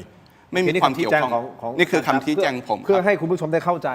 ส่วนคุณวุฒินันท์ก็ให้ความเคารพก็คือท่านเขียนมาอย่างนี้ อันนี้ก็คุณผู้ชมลองตัดสินดูว่าจะเป็นยังไง เพราะว่าเดี๋ยวเขาบอกวันศุกร์นี้จะมีการอะไรนะมีภาคต่อก็เดี๋ยวรอดูกันต่อไปนะครับคุณผู้ชมครับเผอิญผมไปเห็นข้อมูลนี้มาแล้วผมก็อยากจะถามว่าตกลงข้อเท็จจริงมันเป็นอย่างไรคุณผู้ชมฟังแล้วคิดเห็นอย่างไรอย่างไรฮะคุณผู้ชมอยากให้คุณผู้ชมช่วยกันโหวตหน่อยได้ไหมฮะตอนนี้โหวตกันเข้ามาค่อนข้างเยอะนะแต่อยากจะรู้นะฮะคุณผู้ชมที่ชมรายการอยู่ณตอนนี้คุณเชื่อมั่นในการบริหารงานของประกันสังคมอยู่หรือไม่นี่เป็นคำถามท่านนะฮะท่านเชื่อมั่นหรือไม่เชื่อมั่นหรือไม่แน่ใจท่านโหวตกันเข้ามาหน่อยได้ไหมฮะโหวตกันเข้ามาเยอะๆแล้วเพราะอยากรู้เหมือนกันว่าคุณผู้ชมที่ชมรายการอยู่ณตอนนี้ท่านรู้สึกยังไงกับข้อมูลต่างๆที่มันหลั่งไหลออกมาประชาชนสามารถที่จะเข้าถึงแหล่งข้อมูลเข้าถึงสื่อต่างๆได้อย่างง่ายดายกว่ายุคที่สมัยผมวัยรุ่นนะยุคนี้มันง่ายมากเพราะฉะนั้นคุณผู้ชมพอรับข่าวสารมาฟังอาจารย์คนนี้พูดฟังนักวิเคราะห์คนนั้นพูดนะฟังคนนั้นคนนี้ก็พูดเอามาประมวลแล้วลองคิดดูว่ามันคืออะไรแต่ที่ผมตั้งข้อสังเกตแล้วเมื่อวานนี้ผมก็เล่าไปแล้วก็อยากจะถามเพิ่มเติมในมุมของอาจารย์จักว่าคิดเห็นอย่างไรกับประเด็นที่มีองค์การทหารผ่านศึกที่รับทำปฏิทินนะฮะรับตัดสูตรด้วยมั้งใช่ไหมครับครับผมแล้วก็ไม่ใช่ครั้ง2 ครั้งนะแต่มันซ้ำๆกันแต่ในเวลาเดียวกันมีการอธิบายจากท่านรองเลขาธิการและโฆษกสำนักงานประกันสังคมให้ความเป็นธรรมกับท่านนิยดาเสนีมโนมัยก็บอกว่ามันเป็นสิ่งที่ทำได้เพราะมันก็เป็นหน่วยงานรัฐและราคามันก็ไม่ได้ต่างจากเอกชนมากสักเท่าไหร่เพราะฉะนั้นเป็นระเบียบราชการที่สามารถเอื้อให้สนับสนุนหน่วยงานภาครัฐได้ในการทำแต่มันก็เกิดคำถามเช่นเดียวกันว่าเอ๊ะทำไมเป็นเจ้าเดิมในการตรงนี้มันสะท้อนอะไรให้กับอาจารย์จักรบ้างครับจริงๆก็มีคนเคยมากระซิบผู้แทนทีมเราอยู่เหมือนกันว่าตัดไปเถอะวางเกณฑ์ไปเถอะหรือว่ากำหนดเงื่อนไขคนที่มายื่นต่อให้เราสามารถกำหนดอะไรต่างๆได้ละเอียดถี่ยิบสุดท้ายคนที่มารับงานตัวจริงก็อาจจะเป็นแค่คนเดียวอาจจะเป็นคนเดิมคนเดียวต่อให้ผ่านตัวนี้ไปแล้วเขาก็อาจจะมีไปว่าจ้างคนนั้นคนนี้ต่อไปซ้ำอีกตัวนี้ก็อาจจะเป็นปัญหาที่มันเกิดขึ้นเพราะฉะนั้นเนี่ยด้านหนึ่งเนี่ยผมคิดว่าในกระบวนการใช้งบประมาณของประกันสังคมเนี่ยผมอยากชี้ให้ทุกคนเห็นเลยว่าเวลาหน่วยงานรัฐอื่นๆเนี่ยเขาได้เงินมามันจะต้องผ่านกรรมาธิการงบประมาณนะครับแบบที่เราเห็นตอนที่สสไอซ์เข้าไปนั่งไปอะไรต่างๆเนาะแล้วก็ประชาชนก็จะได้เห็นการตีแผ่มีคนเห็นอะไรพวกนี้นะครับแต่ประกันสังคมเนี่ยคือมันจบในระดับสำนักงานพูดง่ายๆคือถึงแม้ว่าวันนี้นะประกันสังคมอยู่ภายใต้ระบบราชการแต่การใช้เงินเนี่ยผมต้องบอกว่าค่อนข้างอิสระมากการใช้เงิน 5,000 ล้านเนี่ยถือว่าอิสระไม่ต้องชี้แจงต่อกรรมาธิการงบประมาณทุกอย่างจบอยู่ในระดับอนุกรรมการกลั่นกรองงบประมาณประกันสังคมแล้วก็อาจจะมีตัวเลขเป็นไฟล์ Excel ใหญ่ๆผ่านมาให้บอร์ดใหญ่ได้เห็นนะครับผมคุณผู้ชมที่ขึ้นอยู่ตรงนี้นะฮะที่ขึ้นอยู่หน้าจอตรงนี้นะครับคุณผู้ชม เป็นงบจัดทำปฏิทินประกันสังคมย้อนหลังเมื่อวานนี้ผมเปิดใน iPad วันนี้ทีมงานก็เลยทำออกมาเป็นอินโฟกราฟิกให้เห็นเข้าใจง่ายๆนะครับอันนี้คือที่มาจากสำนักข่าวอิสราขอบคุณมากนะครับขออนุญาตท่านด้วยนะครับตั้งแต่ปี59คุณผู้ชมไล่มาเนี่ยนะฮะจนถึงปี68นะคุณผู้ชมดูเอานะครับงบประมาณเนี่ยอย่างเช่นปี59เนี่ย75.9 ล้านบาทโดยประมาณจำนวนที่ผลิตก็คือประมาณ4.4 ฉบับไอราคาเฉลี่ยนี่เรามาทำกันเองนะครับก็คือเอา75.9 เป็นตัวตั้งแล้วก็หารด้วย4.4 ฉบับก็ตกประมาณฉบับละ17.25 สตางค์ก็ไล่มาอย่างนี้ครับแต่พอมาปี63ปี63 64 65 66 67 68ไม่มีการระบุจำนวนที่ผลิตนะฮะแล้วผมเชื่อว่าสำนักข่าวอิสราเขาขุดแน่นอนละครับเขาเต็มที่แต่มันไม่ปรากฏตัวเลข ยังไม่ปรากฏตัวเลขนะครับแต่ว่าตัวเลขจริงๆมันก็ต้องมีแหละแต่ตอนนี้ยังไม่ปรากฏตัวเลขนะครับคุณผู้ชมเห็นไหมฮะมันก็เกิดข้อสงสัยแล้วตกลง40 กว่าล้านตั้งแต่ปี 63 49 ล้านปี 64 54 ล้านปี 65 54 ล้านนะแล้วไล่มาเลยเนี่ยปี 66 54 ปี 67 54 ปี 68 54 ล้านจำนวนมันเท่าไหร่ล่ะครับคิดเอาคุณผู้ชมรวมๆกันแล้วนะครับตึงก้อนนี้น่าจะประมาณ500 กว่าล้านใช่ไหม ใช่ครับ ตั้งแต่ปี 59 ใช่ไหม ในการจัดทำปฏิทิน ครับ 575 ล้านโดยประมาณ ครับมากกว่างบทำฟันผ่าฟันคุดแล้วก็การทำรากฟันเทียมที่เราถูกค้านหนักหนามากครับนะครับงบปฏิทิน 10 ปีเนี่ยนะครับ คุณผู้ชมคิดเห็นอย่างไร สามารถที่จะส่งข้อความกันเข้ามาได้นะครับกบขเป็นที่พูดถึงด้วย เพราะกบขเขาบอกเป็นเอกชนในการบริหารถูกต้องไหมเป็นแต่ไม่ใช่ระบบราชการเป็นนิติบุคคลภายใต้การกำกับของรัฐครับผมโอเคแต่คือนิติบุคคลเขาไม่ได้เป็นระบบแบบราชการถูกต้องไหมฮะ ใช่ครับก็เลยมีการเปรียบเทียบกันระหว่างการบริหารงานแบบกบขเนี่ยกับกองทุนประกันสังคมหน้าตามันออกมาเปรียบเทียบแล้วเป็นยังไงคุณผู้ชมเอาแบบกบขง่ายๆเลยนะเขามีคนอยู่ในระบบของเขาเนี่ยประมาณ1,260,000 คนนะฮะข้าราชการนะประเภทสมาชิกเป็นข้าราชการนะเพราะมันเป็นกองทุนบำเหน็จบำนาญข้าราชการถูกต้องไหมกบขหน่วยงานที่บริหารครับก็เป็นผู้เชี่ยวชาญจากภาคเอกชนนะถ้ามาเปรียบเทียบกับประกันสังคมก็คือเป็นข้าราชการนะเนี่ยต้องดูตัวนี้ฮะอัตราผลตอบแทนครับเอาแค่ปี 67 นะเพราะนี่คือข้อมูลที่ล่าสุดที่เราได้มานะปี 67 ผลตอบแทนของเขาอยู่ประมาณ 4% กว่าตัดภาพมาที่สำนักงานประกันสังคมอยู่ประมาณ 2.71% ครับนะครับผลงานไฮไลท์ของกบขครับบริหารพอร์ตนะการลงทุนแบบมืออาชีพเลยสมาชิกสามารถเลือกลงทุนหุ้นได้นะเช็คผลตอบแทนได้แบบเรียลไทม์ด้วยนะฮะส่วนสำนักงานประกันสังคมมีไฮไลท์อะไรบ้างครับ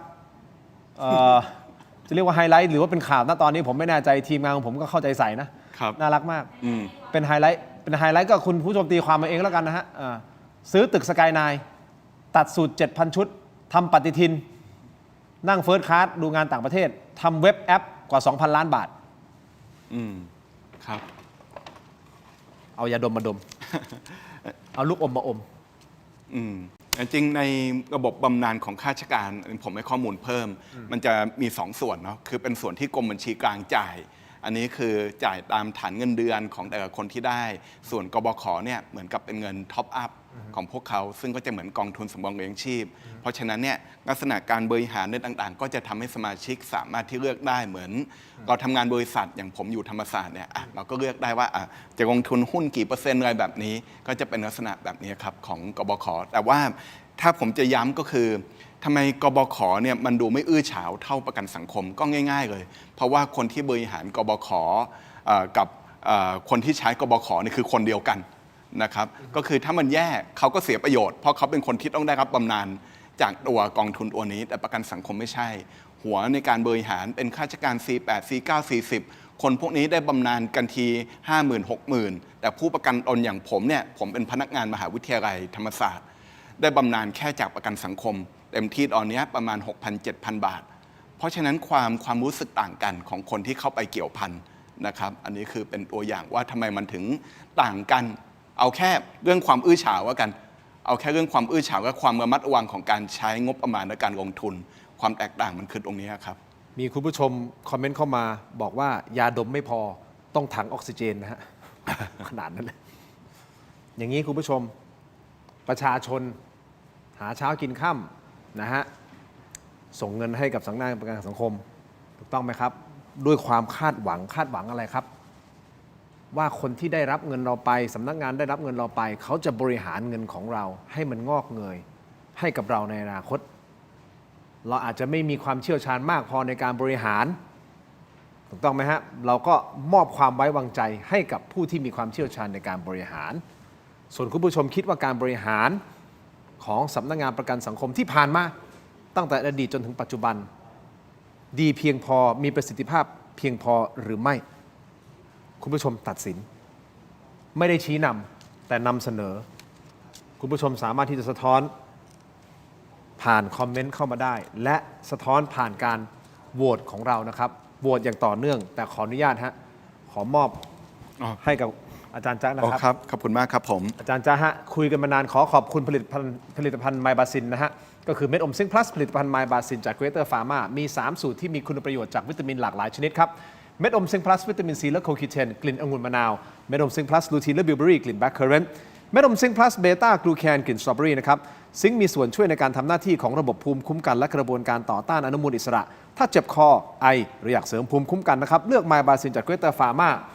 หาซื้อได้ที่ร้านสะดวกซื้อซุปเปอร์มาร์เก็ตและร้านขายยาทั่วประเทศไมบาซินจาก Greater Pharma ก้าวสู่ 60 ปีอย่างมั่นคงและยั่งยืนขอบคุณไมบาซินนะครับที่อยู่เคียงข้างถกไม่เถียงครับขอบคุณมากๆเลยครับต่ออาจจะต้องใช้หลายกระปุก อ๋อ ใช่ครับ ช่วงนี้ต้องหลายกระปุกจริงๆ เห็นแบบนี้แต่ว่าพอเข้าไปในบอร์ดเนี่ยพวกผมเนี่ยโดนรุมเยอะมาก อ๋อ เพราะฉะนั้นพกติดตัวไว้เลยนะฮะ อันนี้ ใช่ ข ครับ องดีครับ ยาดมสมุนไพรตามังกรทองคุณผู้ชมครับ บรรเทาการวิงเวียนศีรษะหอมเย็นชื่นใจ กระปุกสีฟ้ากระปุกสีน้ำเงินนะสีน้ำเงินแบบนี้ฉลากสีเหลืองแบบนี้นี่คือสูตรดั้งเดิมของเขาครับ แต่ยาดมสมุนไพรตามังกรทองยังมีสูตรดอกไม้หอมนะครับซึ่งได้รับรางวัล Premium Herbal Products ผลิตภัณฑ์สมุนไพรคุณภาพจากกรมการแพทย์แผนไทยและการแพทย์ทางเลือกยาบรรเทาอาการวิงเวียนศีรษะหอมเย็นชื่นใจจากอุ้ยอันโอสถนะฮะขอบคุณมากๆครับอุ้ยอันโอสถที่อยู่เคียงข้างถกไม่เถียงนะครับขอบคุณมากๆเลยนะครับต่อกันที่เครื่องใช้ไฟฟ้าขนาดเล็กครับ Seagull Electric นะครับไซส์ใหญ่จุใจอบอร่อยแบบมือโปรเมนูไหนก็เอาอยู่เตาอบ100 ลิตรขนาดใหญ่พิเศษครับอบได้เยอะในครั้งเดียวครับมีปุ่มควบคุม4ปุ่มปรับฟังก์ชันได้อิสระอย่างมืออาชีพ Seagull Electric เครื่องใช้ไฟฟ้าขนาดเล็กที่ตอบโจทย์ทุกการใช้งาน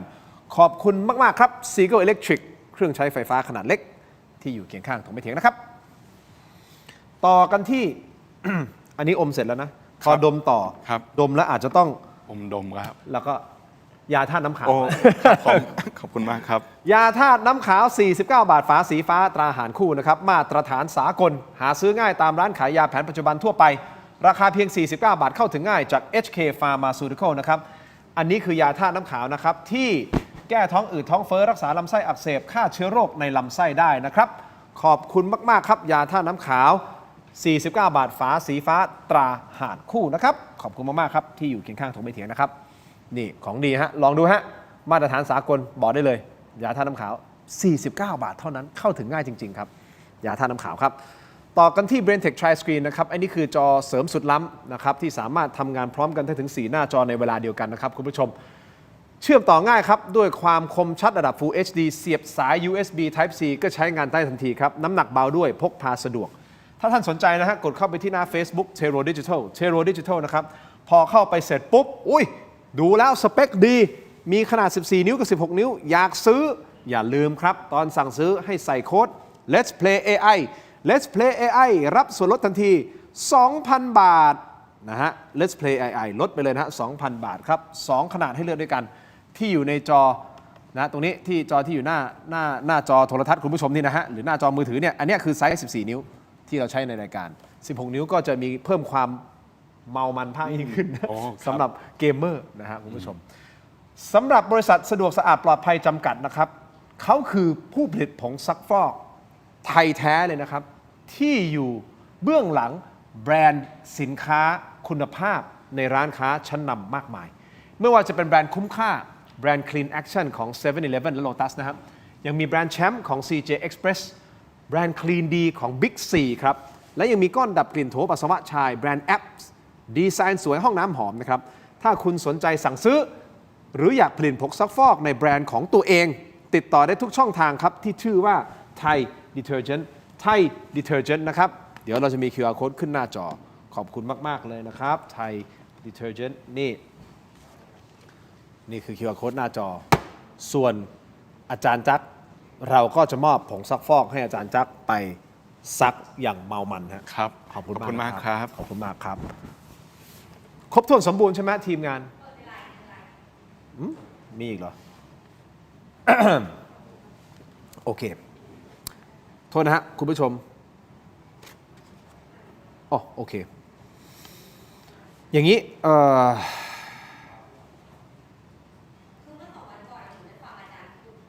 อาจารย์พูด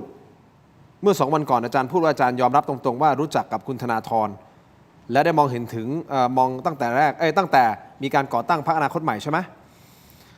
ยืนยันว่าสิ่งที่ทำในบอร์ดประกันสังคมนั้นเปิดกว้างให้ทุกพรรคการเมืองนำข้อมูลไปใช้ได้ ไม่ได้สงวนไว้ให้กับกลุ่มใดกลุ่มหนึ่ง เน้นย้ำนะฮะว่าการที่ทีมงานและตัวของท่านยอมเข้ามาทำงานตรงนี้ ไม่ใช่เพราะต้องการตำแหน่งหรืออำนาจใดๆ อาจารย์ได้พูดนี้ไว้ ครับ อาจารย์ทำไมครับพูดตรงๆ มันไม่อันตรายเหรอเอาพูดแบบตรงๆอันนี้คือข้อมูลที่อาจารย์ให้ไว้ จริงๆผมก็ได้ฟังอาจารย์ให้สัมภาษณ์กรณีนี้เหมือนกันนะเมื่อ 2-3 วันก่อน ครับผม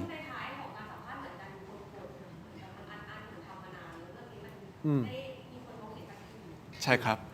อาจารย์ทำไม คือผมว่าในโมเมนต์ในช่วง 2 สัปดาห์ที่ผ่านมาเนี่ยเป็นผมต้องใช้คำว่าได้กลิ่นความเจริญกลิ่นความเจริญคือเราเห็นว่าสื่อมวลชนแล้วก็ผู้คนสนใจเรื่องนี้ เป็นเรื่องที่สำคัญต่อชีวิตปากท้องของผู้คนนะครับแล้วก็ในขณะเดียวกันเรื่องที่เรานำเสนอเนี่ยผมต้องบอกเลยว่ามันไม่ได้ถูกสงวนสิทธิ์ให้แก่พรรคการเมืองใดพรรคการเมืองหนึ่งโดยเฉพาะ ผมก็รู้จักคุณธนาธรคุณพิพัฒน์รัชกิจประการเนี่ยก็เป็นรัฐมนตรีกระทรวงแรงงานตอนที่ผมเข้ามาเป็นบอร์ดผมก็บอกคุณพิพัฒน์เหมือนกันว่า ถ้าผลงานใดที่คุณพิพัฒน์อนุมัติแล้วมันเกิดขึ้นแล้วเป็นผลงานคุณพิพัฒน์จะเอาไปเคลมว่าเป็นผลงานของพรรคการเมืองท่านก็ทำได้ ไม่ต้องให้เครดิตพวกผมก็ได้ คุณพงษ์กวินรัฐมนตรีจากพรรคเพื่อไทยมา ผมก็บอกในลักษณะเดียวกันนะครับเพราะพวกผมเป็นบอร์ดพวกผมไม่มีอำนาจทางการเมืองในการที่จะผลักดันอะไร สิ่งใดที่เป็นข้อเสนอของเรากลุ่มทางการเมืองไหนต้องการที่จะมาผลักดันการปฏิรูปเรายินดีทั้งนั้นไม่มีการสงวนลิขสิทธิ์เพราะประกันสังคมมันไม่มีเฉดสีนะครับความแก่ไม่มีเฉดสีอุดมการณ์ทางการเมือง ความเจ็บป่วยก็ไม่มีคุณป่วยคุณจะเลือกภูมิใจไทยเพื่อไทยพรรคประชาชน มันคือสิทธิ์ของท่าน คุณก็ต้องได้สิทธิประกันสังคมนี่คือสิ่งพื้นฐานที่เราอยากจะผลักดัน เป็นเรื่องธรรมดาสามัญแล้วผมก็ดีใจที่หลายพรรคการเมืองนำเรื่องนี้มาพูด เป็นเรื่องที่น่ายินดีนะครับอย่ามองว่าเป็นเทคนิคการหาเสียงอะไรเลย ยิ่งมีพรรคการเมืองไหน ยิ่งพูดเรื่องนี้เยอะ ผมยิ่งว่าเป็นเรื่องดีต่อประชาชนครับ พูดเสร็จแล้วไม่ว่าใครจะขึ้นมาเป็นรัฐบาล ไม่ว่าใครจะขึ้นมามีอำนาจในการบริหารบ้านเมืองก็ตาม ผมว่าเรื่องนี้มันถูกฉายแสงออกมาให้เห็นถึงความไม่ชอบมาพากลในบางเรื่อง แล้วก็มีการตั้งคำถาม เพราะฉะนั้นใครที่จะมาบริหารในอนาคตนะครับ ก็คงจะต้องมาสะสางและทำให้ทุกเรื่องมันชัดเจน อย่างที่ผมบอกไปให้ความเป็นธรรมกับสำนักงานประกันสังคม ทีมงานถกไม่เถียงของเราก็พยายามติดต่อ และถ้าท่านให้เกียรติ ผมก็เปิดพื้นที่ให้นะครับ เปิดพื้นที่ให้ในการมาอธิบายมาพูด เพราะผมก็จะถามคำถามอย่างที่ผมถามคุณไอซ์อย่างที่ผมถามอาจารย์จักรเหมือนกันอย่างที่ผมถามอาจารย์ศิโรจน์ก็สามารถที่จะให้สำนักงานประกันสังคม ได้อธิบายโดยที่ไม่ได้อคติใดๆทั้งสิ้น ถูกต้องไหมฮะอันเนี้ยเปิดโอกาสแน่นอน เพราะสุดท้ายสุดเรื่องของสำนักงานประกันสังคม เรื่องของเงินที่เราจ่ายสมทบไปแต่ละเดือนมันไม่ใช่เรื่องของสีเสื้อของพรรคใดพรรคหนึ่งหรอกครับ มันคือเรื่องของความเดือดร้อนปากท้อง พ่อแม่พี่น้องประชาชนคนไทยทุกคนที่เป็นผู้ประกันตน ไม่ว่าจะเป็นมาตราไหนก็ตามเพราะฉะนั้นวันนี้ขอบคุณอาจารย์นะฮะที่มาพูดคุยกับเรา ครับผม แล้วก็อยากให้คุณผู้ชมมาดูโหวตกันนิดนึง ว่าคุณผู้ชมโหวตกันเป็นยังไง เปิดผลโหวตกันนิดนึงครับ คุณเชื่อมั่นในการบริหารงานของประกันสังคมอยู่หรือไม่ เชื่อมั่นอยู่ที่ 6% ครับ ไม่เชื่อมั่นอยู่ที่ 90% ไม่แน่ใจอยู่ที่ 4%คนโหวตเยอะมากนะครับ วันนี้ 15,000 กว่าโหวตนะฮะน่าจะโอ้โหสูงมากนะ พูดถึงว่าเราทำแล้วนี่คือสูงมากนะการโหวตการมีส่วนร่วมนะครับ คุณผู้ชมทักทายหยอกผมมานะฮะระวังจะเป็นสื่อเฮงซวยนะครับ ไม่รู้เหมือนกัน เราเป็นสื่อเฮงๆไงวะครับ เอาไม่เป็นไรฮะอะไรที่มันเป็นประโยชน์ของประชาชน อะไร ครับ ที่มันเป็นประโยชน์ของประเทศชาติ ถ้าคุณผู้ชมได้ตามผมนะฮะตั้งแต่วันแรกที่เราทำรายการถกไม่เถียง จนถึงวันนี้นี่คือ5 ปีแล้วใช่ไหมเนาะก็คงทราบดีนะครับว่าจุดยืนของรายการของเราเป็นอย่างไรก่อนที่เราจะมาจับเรื่องการเมืองขอพูดนิดนึงแล้วกัน ครับ นะฮะเราก็ช่วยเหลือเคสต่างๆ มาตลอดถูกต้องไหมครับเคสประชาชนเคสชาวบ้านนะฮะคนที่โอนเงินผิด หรือว่าอู่ซ่อมรถที่โกง เราก็ทำมาอย่างหลากหลาย แล้วเราก็ไม่ได้คิดว่าคนนี้ฝักฝ่ายการเมืองฝ่ายใดไม่มีฮะนะครับไม่มีครับ เราแค่อยากจะทำให้ประเทศมันดีขึ้น เราก็เปิดรับทุกพรรคการเมืองนะครับ เพียงแต่ว่าหลังๆเนี่ยพรรคอื่นๆไม่ค่อยมา น้อยใจอยากจะให้มา ไม่คุณเรียนเชิญมา ผมอยากให้มาเนี่ยอยากเรียนเชิญท่านรัฐมนตรีว่าการกระทรวงแรงงานด้วย อยากจะให้ท่านช่วยหรือทางสำนักงานประกันสังคมด้วยนะ วันนี้เราพูดถึงประกันสังคมใช่ไหมเรียนเชิญมาครับเพราะผมอยากจะฟังว่าท่านพูดอย่างไรนะครับแล้วก็ให้คุณผู้ชมตัดสินเพราะผมไม่ตัดสินท่านอยู่แล้ว ไม่ตัดสินใครนะครับ ครับผม แล้วขอบคุณนะครับพี่ช่างภาพน่ารักมากมันจะซูมอินไปไหนฮะเนี่ย อ๋อข้างบนเหรอ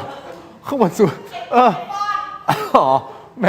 น่ารักมากถ้าพูดมาซูมโอ้ซูมมันจะเห็นลูกขุมขนผมมั้ยล่ะ ซูมจนน่ากลัว ขอบคุณคุณผู้ชมที่โหวตกันเข้ามานะครับ ขอบคุณผู้ชมที่ส่งคอมเมนต์เข้ามา เราตามเรื่องนี้กันต่อ ขอให้ทุกท่านมีความสุขนะครับ ความทุกข์อย่าได้ใกล้ ความเจ็บไข้อย่าได้มี ขอให้มีความสุขสวัสดีนะครับ แล้วพบกันใหม่ ขอบคุณอาจารย์จักรครับ ขอบคุณครับ สวัสดีครับ ทั้งหมดนี้คือตัวไม่เถียงลาไปก่อนครับ สวัสดีครับ